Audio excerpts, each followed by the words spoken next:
वाचमिमां प्रसुप्तां सञ्जीवयत्य किल शक्तिधरस्वधाम्ना अन्यांश्च हस्तचरणश्रवणत्वगादीन् प्राणान्नमो भगवते पुरुषाय तुभ्यं भवदवोष्णेन तातप्यमानान् भुवि परं नाथमप्रेक्षमाणान् भुवनमान्येन च अन्येन दोष्णा भवतु भीर्मा इति नः सान्त्वयन्तम् प्रणतवान् प्राणिनां प्राणभूतं प्रणतिभिः प्रीणये पूर्णबोधम् तपो विद्या विरक्त्यादि सद्गुणोगाकरानहम् वादिराजगुरून् वन्दे हयग्रीवपदाश्रयान् मूकोऽपि यत्प्रसादेन मुकुन्दशयनायते राजराजायते रिक्तो राघवेन्द्रं तमाश्रये अनवद्यात्मचारित्रं वादिकद्योतभास्करं विद्यामान्यगुरुं वन्दे विद्याविद्योतभास्वरम् तपस्वाध्यायशुश्रूषा कृष्णपूजारतं मुनिम् विश्वेशमिष्टदं वन्दे परिव्राट् चक्रवर्तिनं नारायणं सुरगुरुं जगदेकनाथं भक्तप्रियं सकललोकनमस्कृतं च त्रैगुण्यवर्जितमजं विभुमाद्यमीशं वन्दे भवघ्नममरासुरसिद्धवन्द्यं नारायणं नमस्कृत्य नरं चैव नरोत्तमं देवीं सरस्वतीं व्यासं ततो जयमुदीरयेत् नारायणाय परिपूर्णगुणार्णवाय विश्वोदयस्थितिलयोन्नियतिप्रदाय ज्ञानप्रदाय विबुधासुरसौख्यदुःखसत्कारणाय वितताय नमो नमस्ते। श्रीगुरुभ्यो नमः। हरिः ओಂ हरिः ओಂ हरिः। ಭೀಮಸೇನ ದೇವರು ಅವರ ಬಾಲಲೀಲೆಗಳನ್ನೆಲ್ಲ ತೋರಿಸ್ತಾ ಸ್ವಲ್ಪ ದೊಡ್ಡವರಾಗ್ತಾ ಇದ್ದಂತೇನೆ ಇವರಿಗೆ ಭೀಮಸೇನ ದೇವರನ್ನ ಎಲ್ಲರೂ ಸೇರಿಕೊಂಡು ಇವರನ್ನೇನಾದರೂ ಮಾಡಿ ಕೊಲ್ಲಬೇಕು ಅಂತ ಪ್ರಯತ್ನ ಮಾಡಿದರು. ಎಲ್ಲ ಏನಂತಾರೆ, ವಿಫಲ ಪ್ರಯತ್ನ, ವ್ಯರ್ಥ ಪ್ರಯತ್ನ ಅಂತಾರಲ್ಲ, ಹಾಗೆ ಎಲ್ಲ ಪ್ರಯತ್ನಗಳು ಕೂಡ ವ್ಯರ್ಥ ಪ್ರಯತ್ನವಾಯ್ತಂತೆ. ಆದರೆ ಭೀಮಸೇನ ದೇವರನ್ನ ಮಾತ್ರ ಕೊಲ್ಲಿಕ್ಕೆ ಆಗಲೇ ಇಲ್ಲ. ಯಾರಿಂದಲೂ ಕೂಡ ವ್ಯರ್ಥೋದ್ಯಮಾಹ ಪುನರಪಿ ಸ್ಮ ಸದಾರ್ಥ ರಾಷ್ಟ್ರಾಹ ಭೀಮಂ ನಿಹಂತು ಮರುಯತ್ನಮಕುರ್ವತಾಜ್ಞಾಃ ರಾಜ್ಞಾಂ ಸುತಾಸ್ತಮಖಿಲಂ ಸಮೃಷೈವ ಕೃತ್ವಾ ಚಕ್ರೇ ಜಯಾಯ ಚ ದಿಶಾಂ ಬಲವಾನ್ ಪ್ರಯತ್ನಂ. ಈ ಭೀಮಸೇನ ದೇವರನ್ನ ಏನ್ ಮಾಡಿದ್ರು ಸಾಯ್ತಿಲ್ಲ ಅಂತ ಅನೇಕ ಸರ್ತಿ ಮರಳಿ ಮರಳಿ ಪ್ರಯತ್ನವನ್ನು ಮಾಡ್ತಾನೆ ಇದ್ರು. ಎಷ್ಟು ಪ್ರಯತ್ನಗಳನ್ನ ಮಾಡಿದ್ರು ಕೂಡ ಭೀಮನನ್ನ ಮಾತ್ರ ಏನೂ ಮಾಡ್ಲಿಕ್ಕಾಗ್ಲಿಲ್ಲ. ಅಂತ ಬಲಭೀಮ ಬಲಾಢ್ಯನಾಗಿದ್ದಂತೆ ಭೀಮಸೇನ ಅಂತವರು. ಅಲ್ಲಿಂದ ಭೀಮಸೇನ ದೇವರು ಏನ್ ಮಾಡ್ತಾರೆ ಅಂದ್ರೆ, ಅವರೇನೆ ಸ್ವತಃ ಭೀಮಸೇನ ದೇವರು ಎಲ್ಲಾ ಕಡೆಯಲ್ಲೂ ಕೂಡ ಓಡಾಡುತ್ತಾರೆ. ಅವರು ಓಡಾಡಿ ಅನೇಕ ಕಡೆಯಲ್ಲಿ ದಿಗ್ವಿಜಯವನ್ನ ಮಾಡುತ್ತಾರೆ. ದಿಗ್ವಿಜಯವನ್ನ ಪೂರ್ವಂ ಸ್ತಯೋರ್ಹಿದಮಘೋಷ ಸುತ ಪ್ರಜಾತಃ ಪ್ರಾಹುಶ್ಚಯಂ ನೃಪತಯ ಶಿಶುಪಾಲನಾಂನಾ. ಎಲ್ಲಾ ಕಡೆ ದಿಗ್ವಿಜಯ ಅಂದ್ರೇನು, ಎಲ್ಲ ಕಡೆ ಹೋಗಿ ಅವ್ರ ಹತ್ರ ಜಯಪತ್ರವನ್ನು ಬರೆಸ್ಕೊಂಡು ಬಂದಂತೆ ಭೀಮ. ಇಡೀ ಭೂಮಂಡಲದಲ್ಲಿ ಒಂದ್ಸರ್ತಿ ಓಡಾಡಿಬಿಟ್ಟು ಎಲ್ಲರನ್ನೂ ಗೆದ್ದು ಬಂದ್ಬಿಟ್ಟಂತೆ. ಅಂದ್ರೆ ಯಾರು ನನ್ನ ಮೀರಿದವ್ರು ಇಲ್ಲ ಅಂತ ತೋರಿಸಿದ ಒಂದ್ಸರ್ತಿ ಭೀಮಸೇನ. ಎಲ್ಲ ಕಡೆಯಲ್ಲೂ ಕೂಡ ಶಿಶುಪಾಲನ ಹತ್ರಕ್ಕೆ ಹೋದಂತೆ. ದಮಘೋಷ ರಾಜನ ಮಗ ಆ ಶಿಶುಪಾಲನ ಬಳಿಗೆ ಹೋಗ್ತಾನೆ. ಹೋಗಿ ಅವನನ್ನು ಕರೆದ, ಅವನ ಜೊತೆಗೆ ಯುದ್ಧ ಮಾಡಿದ, ಗೆದ್ದ. ಅವನ ಜೊತೆಗೂ ಗೆದ್ದಂತೆ. ಅಲ್ಲಿಂದ ಆಗಬೇಕಾದ್ರೆ ಮತ್ತೆ ಇವರೆಲ್ಲ ಏನ್ ಬೇರೆ ಯಾರಲ್ಲ, ದಂತವಕ್ರ ಇದ್ದ. ದಂತವಕ್ರ ಅಂತಂದ್ರೆ ಅವನು ಕೂಡ ಅಷ್ಟೇ, ಅವನ ಚಿಕ್ಕಮ್ಮನ ಮಗ. ಎಲ್ಲರೂ ಕೂಡ ಚಿಕ್ಕಮ್ಮನ ಮಕ್ಕಳು. ಅವ್ರ ಹತ್ರ ಎಲ್ಲ ಯುದ್ಧ ಮಾಡಿ ಅವರನ್ನು ಕೂಡ ಗೆದ್ದ. ಹೀಗೆ ಗೆದ್ದು ಎಲ್ಲಾ ಕಡೆಯಿಂದಲೂ ಕೂಡ ಗೆಲುವನ್ನ ಪಡೆದು ಜಯಪತ್ರವನ್ನು ತಗೊಂಡು ಬರ್ತಿದ್ದಂತೆ. ಇನ್ನಷ್ಟೇ ಇಲ್ಲ, ಕುಂಡಿನಪುರಕ್ಕೆ ಹೋಗಿದ್ದಂತೆ. ಆ ಕುಂಡಿನಪುರದಲ್ಲಿ ರುಗ್ಮಿ ಅಂದ್ರೆ ರುಕ್ಮಿಣೀ ದೇವಿಯ ಅಣ್ಣ ರುಗ್ಮಿ ಅವನಿದ್ದ. ಅವನನ್ನು ಕೂಡ ಗೆದ್ದನಂತೆ ಭೀಮ. ಅವನನ್ನು ಕೂಡ ಜಿತ್ವೈವ ತಾವಪಿ ಜಿಗಾಯ ಚ ಪೌಂಡ್ರಕಾಕ್ಯಂ ಶೌರೇ ಸುತಂ ಸುತಮಜೈದತ ಭೀಷ್ಮಕಸ್ಯ. ಒಂದು ಪೌಂಡ್ರಕ ವಾಸುದೇವ ಅಂತಿದ್ದ, ಅವನನ್ನು ಗೆದ್ದಿದ್ದಾನಂತೆ. ಇನ್ನೊಂದೇನು ಅಂತಂದ್ರೆ ಇವನು ಭೀಷ್ಮಕನ ಮಗ ರುಗ್ಮಿ, ಅವನನ್ನು ಕೂಡ ರುಗ್ಮೀತಿ ನಾಮ ಚ ಬಭೂವಸ ಕುಂಡಿನೇಶಃ, ಅವನು ಕುಂಡಿನಪುರದ ರಾಜ, ಅವನನ್ನು ಕೂಡ ಗೆದ್ದಿದ್ದಾನಂತೆ. ಅವನತ್ರ ಜಯಪತ್ರವನ್ನು ತಂದಿದ್ದಾನೆ, ಎಲ್ಲಾ ಕಡೆಯಲ್ಲೂ ಗೆದ್ದು ಬಂದ. ಈ ರುಗ್ಮಿ ಅಂತೇನಿದ್ದಾನಲ್ಲ, ರುಗ್ಮಿ ಅಂತಂದ್ರೆ ಇವನು ಬೇರೆ ಯಾರು ಅಲ್ಲ, ಅಂದ್ರೆ ಈ ಹಿಂದೆ ಒಬ್ಬ ದೈತ್ಯ ಇರ್ತಾನೆ, ದೈತ್ಯ. ಅವನ ಹೆಸರೇನು ಅಂದ್ರೆ ಇಲ್ವಲ ಅಂತ, ಅವನ ಹೆಸರು ಇಲ್ವಲ ಅಂತ. ಇಲ್ವಲ ಅಂತಂದ್ರೆ ನರಹಂತಕ, ಅವನು ನರಹಂತಕ. ಅಂಥ ನರಹಂತಕನೇ ಈಗ ರುಗ್ಮಿಯಾಗಿ ಹುಟ್ಟಿದ್ದಂತೆ. ರುಗ್ಮಿಯಾಗಿ ಅಂದ್ರೆ ಪಾಪಿಷ್ಟ ಅವನು. ಅವನು ನರಹಂತಕನಾಗಿದ್ದ, ಅವನು ಹುಟ್ಟಿದ್ದಾನೆ ಅಂತ ಹೇಳುತ್ತಾರೆ. ಅವನು ಇಲ್ವಲ್ಲ ಅಂದ್ರೆ ಅವನದೊಂದು ಕಥೆ ಇದೆ, ನೀವೆಲ್ಲ ಕೇಳಿರ್ತೀರಿ, ಬಹಳ ಜನ ಹೇಳ್ತಿರ್ತಾರೆ. ಒಂದೊಂದು ಗೊತ್ತಿರೋದಿಲ್ಲ, ಸುಮ್ಮನೆ ಊಟ ಆದ ತಕ್ಷಣ ಹೊಟ್ಟೆ ಸವರ್ಕೊಳ್ತಿರ್ತಾರೆ, ವಾತಾಪಿ ಜೀರ್ಣೋಭವ ಅಂತ ಹೇಳ್ತಿರ್ತಾರೆ. ಅದಕ್ಕೆ ವಾತಾಪಿ ಜೀರ್ಣೋಭವ ಅಂತ ಹೇಳ್ತಿರ್ತಾರೆ.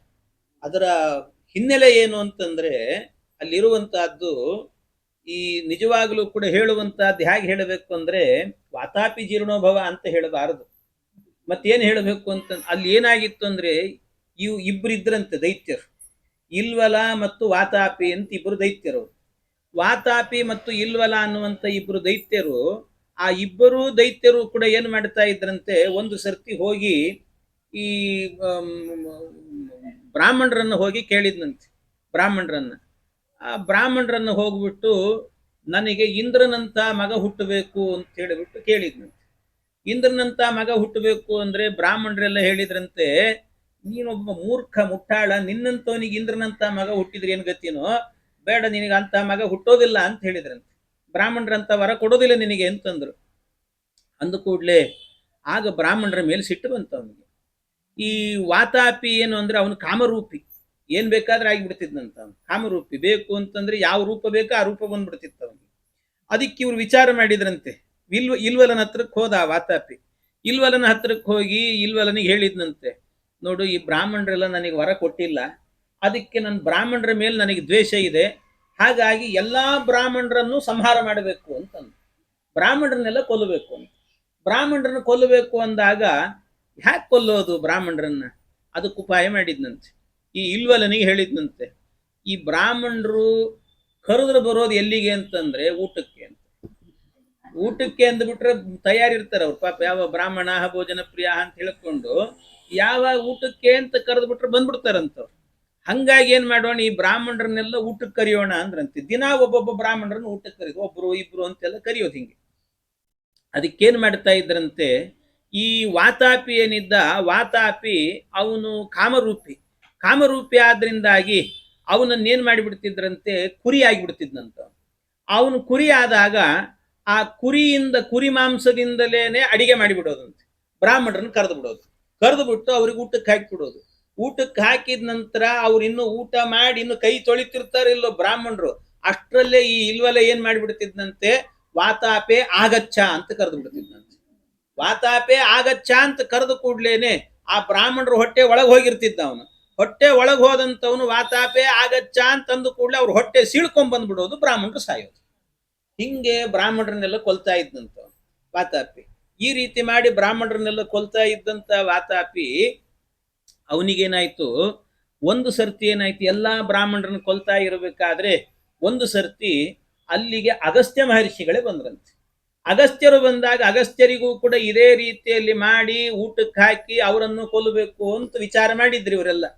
ಅವ್ರು ವಿಚಾರ ಮಾಡಿದಾಗ ಆಗೇನ್ ಮಾಡಿದ್ರಂತೆ, ಇವ್ರಿಗೆ ಊಟಕ್ಕೆ ಹಾಕಿದ್ರು.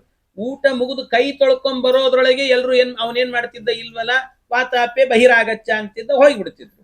ಅದಕ್ಕೆ ಶೀಘ್ರಮಾಗಚ್ಚ ಅಂದ್ರೆ ಬಂದ್ಬಿಡ್ತಿದ್ದ ಅವನು.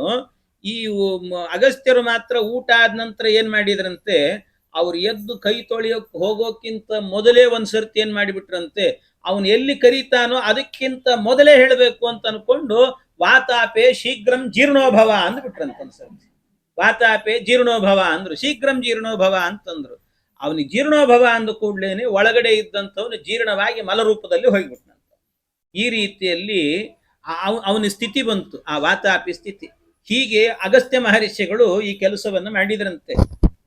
ಅದಕ್ಕೋಸ್ಕರವಾಗಿ ಇವತ್ತಿಗೂ ಕೂಡ ಒಂದು ಮಹಾಭಾರತ ಹೇಳುತ್ತದೆ ಏನಂತ ಅಂದ್ರೆ, ಆತಾಪಿ ಭಕ್ಷಿತೋ ಏನ ವಾತಾಪಿ ಚ ಮಹಾಸುರ ಅಗಸ್ತ್ಯಸ್ಯ ಪ್ರಸಾದೇನ ಭೋಜನಂ ಮಮ ಜೀರ್ಯತಾಂ. ಈ ಶ್ಲೋಕವನ್ನು ಊಟ ಆದ ನಂತರ ಹೇಳ್ಕೋಬೇಕಂತ.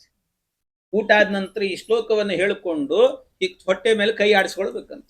ಹೊಟ್ಟೆ ಮೇಲೆ ವಾತಾಪೆ ಜೀರ್ಣೋಭವ. ಯಾಕೆ ನಾವೇನು ವಾತಾಪಿನ ತಿಂದಿರಲ್ಲ, ಎಲ್ಲರೂ ಹಂಗ ಅನ್ಕೊಂಡ್ಬಿಡ್ತಾರೆ. ಎಲ್ಲರೂ ಕೂಡ ವಾತಾಪೆ ಜೀರ್ಣೋಭವ ಅಂತ ಅನ್ಕೊಂಡು ಅದೇನು ವಾತ ಅಂದ್ರೆ ಅದು ಗಾಳಿ ಅಂತ ತಿಳ್ಕೊಂಡ್ಬಿಟ್ಟಿದ್ದಾರೆ. ಎಲ್ಲರೂ ಕೂಡ ಹೊಟ್ಟೆ ಮೇಲೆ ಕೈ ಆಡಿಸೋದು ವಾತಾಪೆ ಜೀರ್ಣೋಭವ ಜೀರ್ಣೋಭವ ಅಂತಿರೋದು. ವಾತಾಪಿ ಅನ್ನೋನು ಅಸುರ. ಅದು ಹೇಳಬೇಕಾದ್ದು ಹೇಗೆ ಅಂದ್ರೆ ವಾತಾಪಿ ಜೀರ್ಣೋಭವ ಅಂತಾರೆ. ವಾತಾಪಿ ಅಲ್ಲ, ವಾತಾಪೆ ಅನ್ಬೇಕು. ಅದನ್ನು ಶಬ್ದ ಆಗೋದು ಸಂಬೋಧನೆಯಲ್ಲಾಗಬೇಕಾದ್ರೆ ವಾತಾಪೆ ಅಂತ ಆಗುತ್ತೆ. ಹಾಗಾಗಿ ವಾತಾಪೆ ಜೀರ್ಣೋಭವ ಆ ಶಬ್ದ ನಾವು ಹೇಳುವಂತದ್ದಲ್ಲ. ಮತ್ತೇನು ಹೇಳಬೇಕು ಅಂದ್ರೆ ಈ ಶ್ಲೋಕವನ್ನೇ ಹೇಳ್ಕೊಳ್ಬೇಕು. ಆತಾಪಿ ಭಕ್ಷಿತೋ ಏನ ವಾತಾಪಿ ಚ ಮಹಾಸುರ ಅಗಸ್ತ್ಯಸ್ಯ ಪ್ರಸಾದೇನ ಭೋಜನಂ ಮಮ ಜೀರ್ಯತಾಂ ಅಂತ ಅಗಸ್ತ್ಯರ ಸ್ಮರಣೆ ಮಾಡಿದ್ವಿ ಅಂತ ಆದ್ರೆ ಆಗ ನಮ್ಮ ಹೊಟ್ಟೆಯಲ್ಲಿದ್ದಂಥದ್ದೇನಾದ್ರೂ ಅಜೀರ್ಣ ದೋಷಗಳಾಗಿದ್ರೆ ಅದೆಲ್ಲ ಪರಿಹಾರ ಆಗ್ತದೆ ಅಂತಿರುವಂತಹದ್ದು. ಆ ಏನು ವಾತಾಪಿ ಇದ್ದಾನಲ್ವಾ, ಅದಕ್ಕೆ ಸಹಾಯ ಮಾಡಿದಂತ ಏನು ಇಲ್ವಲ ಇದ್ದಾನೆ, ಆ ಇಲ್ವಲನೇ ಈ ರುಗ್ಮಿ ಅಂತ. ಇಲ್ವಲನೇ ರುಗ್ಮಿ, ಈ ರುಗ್ಮಿಯಾಗಿ ಅವತಾರ ಮಾಡಿತ್ತು.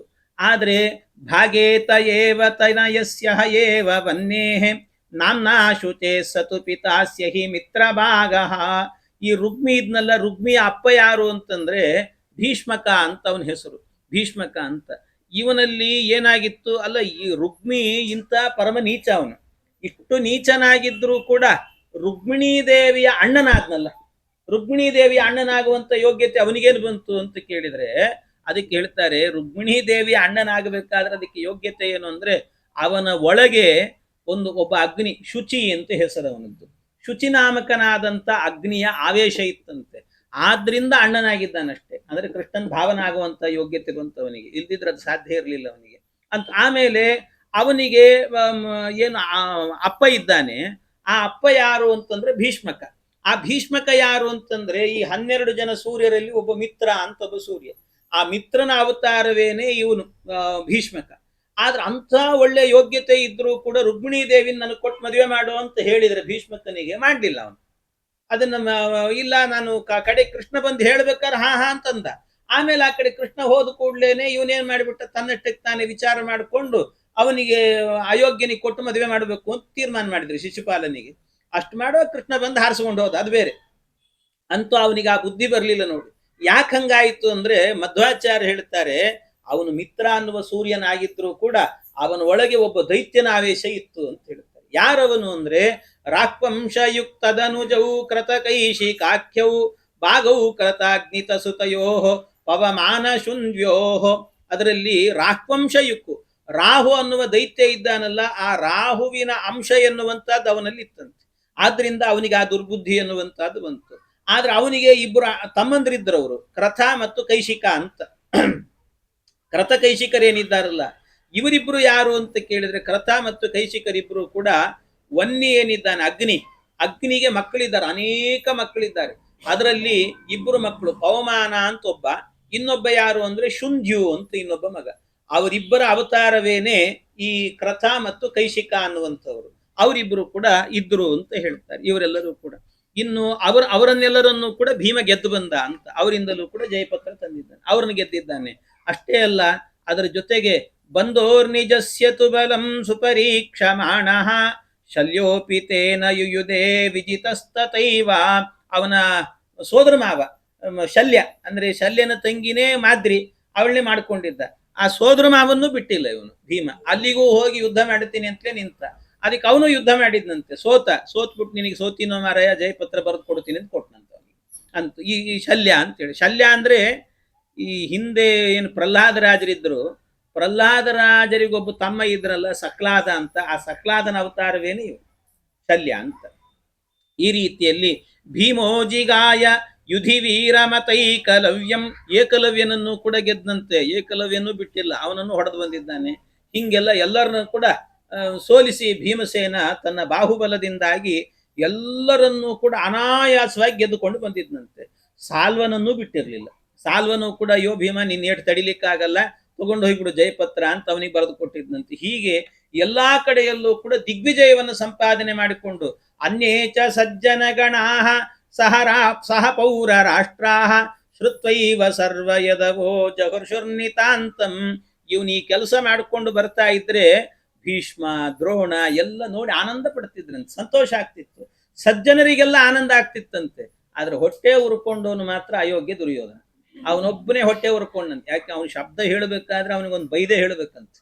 ಹಂಗೆ ಹೇಳಬಾರ್ದು ಅವ್ರನ್ನ, ಅಯೋಗ್ಯರನ್ನೆಲ್ಲ ಸುಮ್ಮನೆ ಹೆಸರು ಹೇಳಿಬಿಡಬಾರ್ದಂತೆ, ಅವ್ರನ್ನ ಬೈದ. ಅದಕ್ಕೆ ಬೈಯೋದಕ್ಕೂ ಒಂದು ಪುಣ್ಯ ಇದೆ ಅಂತ ಹರಿಕಥಾಮೃತ ಸಾರದಲ್ಲಿ ಜಗನ್ನಾಥ ದಾಸರು ಹೇಳ್ತಾರೆ.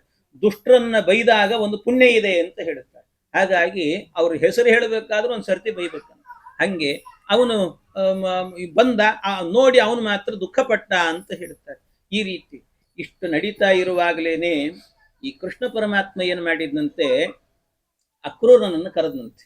ಅಕ್ರೂರನನ್ನ ಕರೆದು ಅಕ್ರೂರನಿಗೆ ಹೇಳಿದ್ನಂತೆ, ನೋಡು ಅಕ್ರೂರ, ಅಲ್ಲಿ ಹಸ್ತಿನಾವತಿಗೆ ಹೋಗು, ನೀನು ಧೃತರಾಷ್ಟ್ರನಿಗೆ ಹೇಳು, ನೀನೊಂದು ಸ್ವಲ್ಪ ದಿವಸ ಇರು ಮೊದಲೇ, ಅಲ್ಲಿ ಇದ್ದು ಧೃತರಾಷ್ಟ್ರ ಹೇಗೆ ನಡ್ಕೊಳ್ತಿದ್ದಾನೆ ಅಂತ ನೋಡು.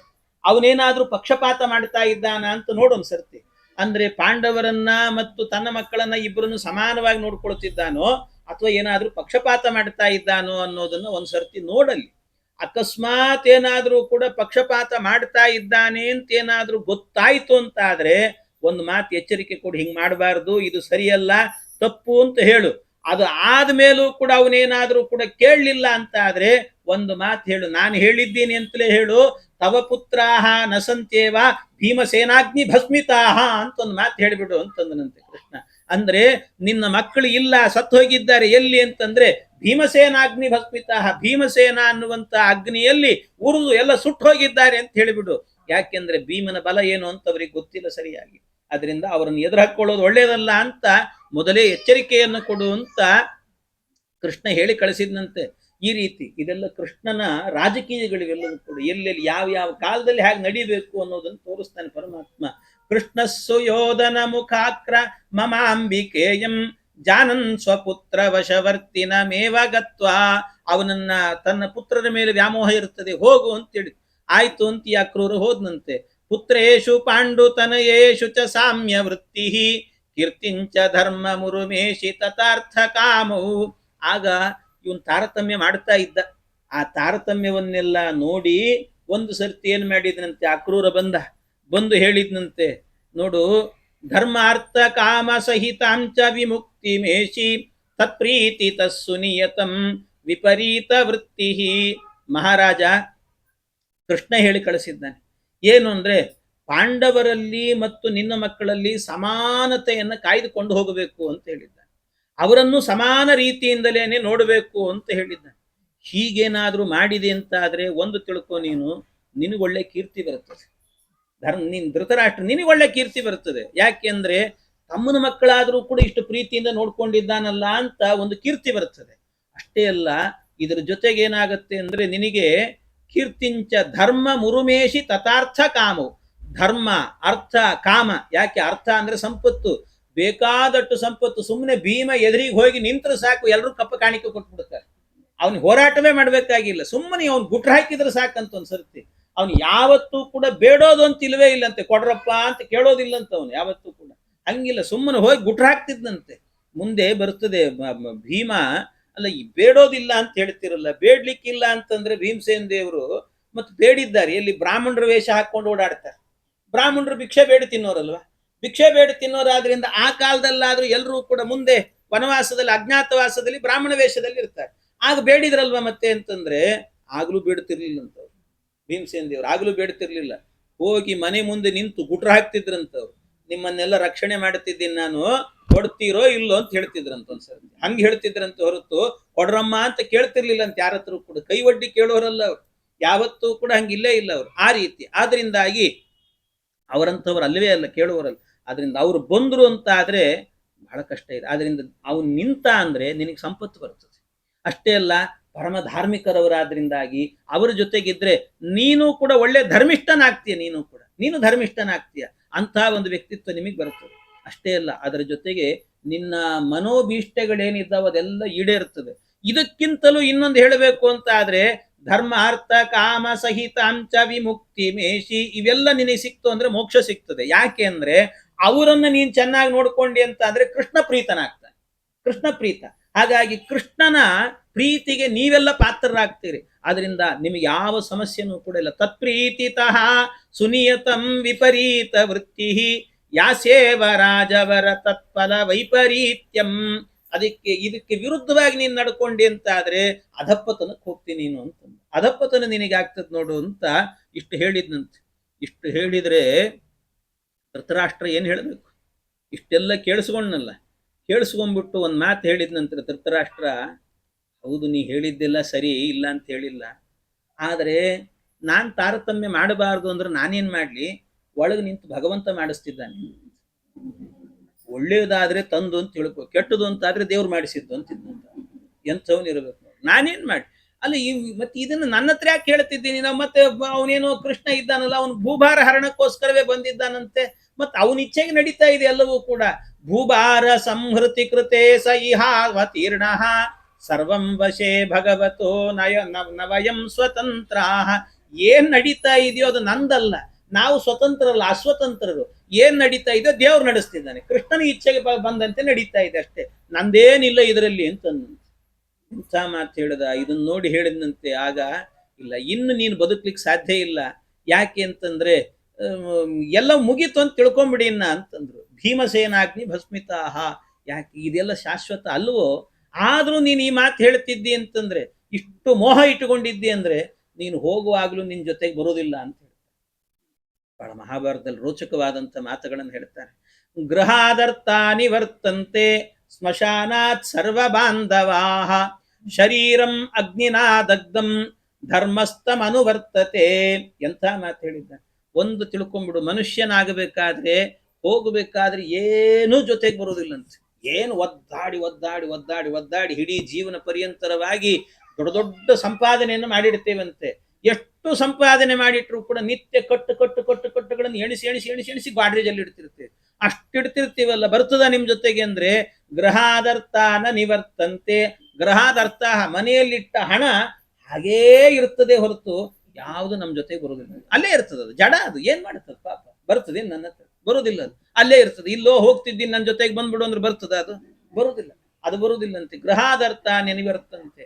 ಇನ್ನಷ್ಟೇ ಅಲ್ಲ ಬಂಧುಗಳು ಬರ್ತಾರಲ್ಲ ಅಂದ್ರೆ ಸ್ಮಶಾನಾತ್ ಸರ್ವ ಬಾಂಧವಾಹ. ಸ್ಮಶಾನದ ತನಕ ಬರ್ತಾರಪ್ಪ ಅಷ್ಟೇ, ಅಲ್ಲಿಂದ ಮತ್ತೆ ಮುಂದೆ ಬರೋದಿಲ್ಲ ಅಂತ. ಯಾರೂ ಬರೋದಿಲ್ಲ. ಈ ಶರೀರ ಇದೆಯಲ್ಲ ಅಂದ್ರೆ ಏನ್ ಮಾಡ್ತಾರೆ ಈ ಶರೀರವನ್ನ ಅಂತಂದ್ರೆ, ಶರೀರಂ ಅಗ್ನಿನಾ ದಗ್ಧಂ. ಇದು ಶರೀರವನ್ನು ಹೋಗಿ ಬೆಂಕಿಗೆ ಹಾಕ್ತಾರಂತೆ, ಸುಟ್ಟಾಕಿ ಬಿಡ್ತಾರಂತೆ. ಇದನ್ನ ಯಾರು ಹಿಂದ್ ಮುಂದೆ ನೋಡಲ್ಲ. ಪ್ರಾಣ ಹೋಯ್ತು ಅಂತ ಆದ್ರೆ ಮುಗದೇ ಹೋಯ್ತು ಅಂತ ಅರ್ಥ. ಹಾಗಾಗಿ ಇದನ್ನು ಸುಟ್ಟು ಬಿಡ್ತಾರೆ, ಪ್ರಾಣವನ್ನು, ಈ ದೇಹವನ್ನು ಸುಟ್ಟು ಬಿಡ್ತಾರೆ. ಯಾವುದು ಜೊತೆಗೆ ಬರೋದಿಲ್ಲ. ಆದ್ರೆ ಬರುವಂತಹದ್ದು ಯಾವುದು ಅಂದ್ರೆ ಒಂದೇ ಒಂದು, ಧರ್ಮಸ್ಥಂ ಅನುವರ್ತತೆ. ಏನು ಧರ್ಮವನ್ನ ಮಾಡಿದ್ದೀಯಲ್ಲ, ಕೈ ಎತ್ತಿ ದಾನ ಕೊಟ್ಟಿದ್ದೀ, ನೀನು ಬೇಕಾದಷ್ಟು ದಾನ ಧರ್ಮ ಒಳ್ಳೊಳ್ಳೆ ಕರ್ಮಗಳನ್ನ ಮಾಡಿದ್ದಿ ಅಂದ್ರೆ ಅದು ಮಾತ್ರ ನಿನ್ ಜೊತೆಗೆ ಬರ್ತದಪ್ಪ. ಇನ್ಯಾವುದು ಬರೋದಿಲ್ಲ ನಿನ್ ಜೊತೆಗೆ. ಇದನ್ನ ಅರ್ಥ ಮಾಡ್ಕೋ. ಅದರಿಂದಾಗಿ ಈ ಪಾಂಡವರನ್ನ ದ್ವೇಷ ಮಾಡ್ಲಿಕ್ಕೆ ಹೋಗಬೇಡ. ಇಷ್ಟು ಅಕ್ರೂರ ಹೇಳಿದ್ರು ಕೂಡ ಕೇಳಲಿಲ್ಲ. ಇಲ್ಲ ನಂದಲ್ಲಪ್ಪ, ನಾವೆಲ್ಲ ಅಸ್ವತಂತ್ರರು, ದೇವರು ನಡೆಸಿದಂತೆ ನಡೀತಾ ಇದೆ ಅಂತ ಅಂದ್ಬಿಟ್ಟಂತೆ. ಏವಂ ನಿಶಮ್ಯ ವಚನಂ ಸತು ಯಾದವೋಸ್ಯ ಜ್ಞಾತ್ವಾ ಮನೋಸ್ಯ ಕಲುಷಂ ತವನೈವ ಪುತ್ರಾಹ. ನಿನ್ನ ಪುತ್ರರಿಲ್ಲ ಅಂತ ತಿಳ್ಕೊಂಡ್ಬಿಡಿ. ಭೀಮಸೇನಿಂದ ಕೊಲ್ಲಲ್ಪಡ್ತಾರೆ ಎಲ್ಲರೂ ಕೂಡ. ಅವನ ಬಾಹುಬಲ ಏನು ಅಂತ ನಿನಗೆ ಗೊತ್ತಿಲ್ಲ ಸರಿಯಾಗಿ, ಬೇರೆ ಕುರುಡ ಬೇರೆ ನೀನು ನೋಡ್ಲಿಕ್ಕೂ ಆಗಲ್ಲ ಅವನನ್ನ.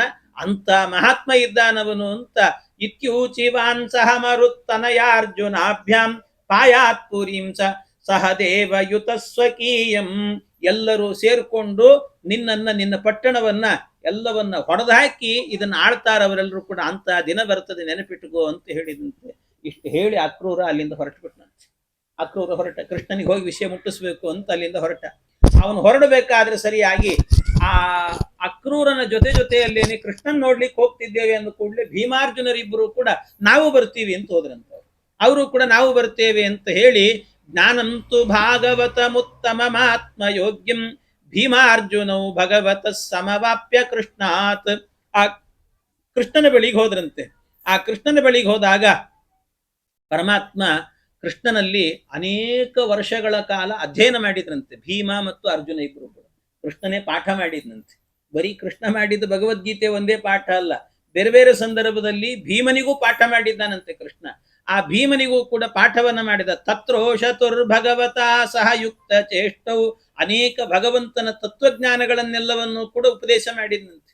ಉಪದೇಶ ಮಾಡಿದಾಗ ಅಲ್ಲೇ ಮಥುರಾದಲ್ಲೇ ವಾಸ ಮಾಡಿದ್ರಂತೆ. ಮಥುರಾ ಪಟ್ಟಣದಲ್ಲಿ ಎಷ್ಟೋ ವರ್ಷಗಳ ಕಾಲ ಇದ್ರಂತೆ. ಆಮೇಲೆ ಪ್ರತ್ಯುದ್ಯಮೋ ಭಗವತಾಪಿ ಭವೇದ್ ಗದಾಯಾ, ಆಗೇನ್ ಮಾಡಿದ್ನಂತೆ ಈ ಕೃಷ್ಣ ಏನು ಮಾಡಿದ್ದ, ಸಾಂದೀಪಿನಾಚಾರ್ಯ ಗುರುಕುಲದಲ್ಲಿ ಓದಬೇಕಾದ್ರೆ ಸಾಂದೀಪಿನಾಚಾರ್ಯರು ಪಾಠಗಳ ಜೊತೆಗೆ ಏನು ಮಾಡಿದ್ರಂತೆ, ಗದಾವಿದ್ಯೆಯನ್ನು ಹೇಳಿಕೊಟ್ಟಿದ್ರಂತೆ.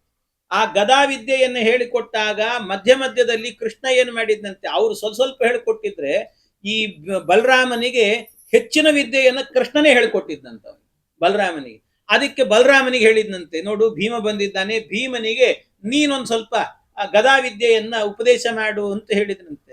ಗದಾವಿದ್ಯೆ ಉಪದೇಶ ಮಾಡು ಅಂದ ಕೂಡಲೇ ಆಯ್ತು ಅಂತ ಗದಾವಿದ್ಯೆಯನ್ನ ಕಲೀಲಿಕ್ಕೆ ಅಂತ ಹೋದ್ರು. ಆದ್ರೆ ಗದಾವಿದ್ಯೆ ಕಲೀಲಿಕ್ಕೆ ಹೋದ್ರೆ ಇಲ್ಲೊಂದು ಸಮಸ್ಯೆ ಇದೆ. ಏನು ಅಂದ್ರೆ, ಪಾಠ ಹೇಳಿಕೊಡುವಂತವ್ರು ಯಾರಿರ್ತಾರೋ ಅವ್ರು ಗುರುಗಳಾಗ್ತಾರೆ. ಆದ್ರಿಂದ ಒಂದು ನಮಸ್ಕಾರ ಮಾಡಬೇಕಾಗ್ತದೆ. ಇವರಿರೋದು 5ನೇ ಕಕ್ಷೆಯಲ್ಲಿ ಬಲರಾಮ್ ದೇವರು, ಇವರಿರೋದು 3ನೇ ಕಕ್ಷೆಯಲ್ಲಿ. ಮತ್ತೆ ಮೇಲ್ನವ್ರು ಇವ್ರಿಗೆ ಹೆಂಗ್ ನಮಸ್ಕಾರ ಮಾಡೋದು? ರಾಮೋಪಿ ಶಿಕ್ಷಿತ ಮರೀಂದ್ರ ದರಾತ್ ಪುರೋಸ್ಯ ಭೀಮೇ ದದಾವತ ಪರಾಣಿ ಹರೇರವಾಪ. ಇದು ಪ್ರಾಣದೇವರು ಅಂತಂದ್ರೆ ಮಧ್ವಾಚಾರ್ಯ ಕೊಡ್ತಾರೆ ನೋಡ್ರಿ ನಿರ್ಣಯ. ಎಂಥ ಪ್ರಾಣದೇವರು ಅಂತಂದ್ರೆ ಅದ್ಭುತ. ಅದ್ಭುತ ಅಂದ್ರೆ ಅದ್ಭುತ ಅವರು ಪ್ರಾಣದೇವರು ಅಂತಂದ್ರೆ. ಯಾಕೆಂದ್ರೆ ಅವರು ಗದಾಭ್ಯಾಸವನ್ನ ಮಾಡ್ತಿದ್ರಂತೆ. ಮಾಡಬೇಕಾದ್ರೆ ಬಲರಾಮನಿಗೆ ನಮಸ್ಕಾರ ಮಾಡ್ತಿದ್ರೋ ಇಲ್ಲೋ? ಮಾಡ್ತಿದ್ರಂತೆ. ಅಲ್ಲ ಮತ್ತೆ ಗದಾಭ್ಯಾಸ ಮಾಡಬೇಕಾದ್ರೆ ಮತ್ತೇನ್ ಮಾಡಬೇಕು? ಗದೆಯನ್ನ ಅವ್ರ ಜೊತೆಗೆ ಫೈಟ್ ಮಾಡಬೇಕು. ಅಂದ್ರೆ ಅವನು ವಿರುದ್ಧವಾಗಿ ಇವನು ಕೂಡ ಗದೆಯನ್ನೇ ಎತ್ತಬೇಕು. ಆದ್ರೆ ಭೀಮನ ಪ್ರತಿಜ್ಞೆ, ಕೃಷ್ಣ ನಿನ್ನ ವಿರುದ್ಧ ಮಾತ್ರ ನಾನು ಯಾವತ್ತೂ ಗದೆ ಎತ್ತಲ್ಲ ಅಂತ. ಮತ್ತೆ ಇದು ಭಾಗವತ ಧರ್ಮ ಅಂತ ಹೇಳ್ತಾರೆ, ಭಾಗವತ ಧರ್ಮ. ಹಾಗಾಗಿ ಕೃಷ್ಣನ ವಿರುದ್ಧವಾಗಿ ಅವನು ಎತ್ತೋದಿಲ್ಲ ಭಗವಂತ. ಆದ್ರೆ ಬಲರಾಮ ಆದ್ರಿಂದ ಅವನ ವಿರುದ್ಧವಾಗಿ ಎತ್ತಿದ್ದ, ಸರಿಯೇ, ತೊಂದರೆ ಇಲ್ಲ. ಆದ್ರೆ ಅವನು ನಮಸ್ಕಾರ ಮಾಡಿದ. ಅದಕ್ಕೇನು ಅಂದ್ರೆ ಮಧ್ವಾಚಾರ್ಯ ನಿರ್ಣಯವನ್ನು ಕೊಡ್ತಾರೆ, ಇಲ್ಲಿ ನಮಸ್ಕಾರ ಮಾಡಿದ ಅಂದ್ರೆ ಯಾವಾಗ ನಮಸ್ಕಾರ ಮಾಡಿದ ಅಂತ ವಿಚಾರ ಮಾಡಿ. ಅದೇನಾಗ್ತಿತ್ತಂತೆ, ಬಲರಾಮ್ ದೇವರಲ್ಲಿ ಆಗಾಗ್ಯ ಆಗಬೇಕಾದ್ರೆ ಇವನಲ್ಲಿ ವಿಶೇಷವಾಗಿ ಬಲರಾಮ ದೇವರ ಒಳಗಡೆಯಲ್ಲಿ ಶುಕ್ಲಕೇಶದ ಆವೇಶ ಇರ್ತಿತ್ತಂತೆ. ಯಾವಾಗ ಶುಕ್ಲಕೇಶ ಭಗವಂತನ ರೂಪದ ಆವೇಶ ಇರ್ತಿತ್ತೋ ಆವಾಗ ನಮಸ್ಕಾರ ಮಾಡ್ತಿದ್ದಂತೆ. ಮತ್ ಗದೆ ಎತ್ತಾ ಇದ್ನೋ ಇಲ್ಲೋ ಅವಾಗ ಅಂತಂದ್ರೆ ಅದನ್ನ ನೋಡ್ಕೊಳ್ತಿದ್ನಂತೆ ಭೀಮ. ಯಾವಾಗ ಶುಕ್ಲಕೇಶದ ಆವೇಶ ಇರ್ತಿತ್ತಲ್ಲ ಆವಾಗ ಅವನ ವಿರುದ್ಧವಾಗಿ ಗದೆ ಎತ್ತಲಿಕ್ಕೆ ಹೋಗ್ತಿರ್ಲಿಲ್ಲಂತೆ. ಯಾಕೆಂದ್ರೆ ಭಗವಂತನ ವಿರುದ್ಧವಾಗಿ ನಾನು ಹೋಗೋದಿಲ್ಲ ಅಂತ ಪ್ರತಿಜ್ಞೆ. ಯಾವಾಗ ಶುಕ್ಲಕೇಶದ ಆವೇಶ ಹೊರಟೋಗ್ತಿತ್ತೋ ಆ ಸಂದರ್ಭದಲ್ಲಿ ನಮಸ್ಕಾರವೂ ಇಲ್ಲ, ಗದೆನೂ ಹೊಡಿತಿದ್ನಂತ ಒಂದ್ಸರ್ತಿ. ಹಿಂಗೆ ಅಂದ್ರೆ ಆ ಪರಿಸ್ಥಿತಿ ಗೊತ್ತಾಗ, ಅಂದ್ರೆ ಯಾವ ಕಾಲದಲ್ಲಿ ಇವನಲ್ಲಿ ಆವೇಶ ಇದೆ, ಯಾವ ಕಾಲದಲ್ಲಿ ಇಲ್ಲ, ಅದನ್ನೆಲ್ಲ ತಿಳ್ಕೊಂಡು ಆಯಾಯ ಕಾಲಕ್ಕೆ ತಕ್ಕಂತೆ ಅವನ ಹತ್ರ ಹೋಗಿ ಗದಾವಿದ್ಯೆಯನ್ನು ಕಲಿತಾ ಇದ್ರಂತೆ ಭೀಮಸೇನ್ ದೇವರು ಅಂತ ಹೇಳ್ತಾರೆ.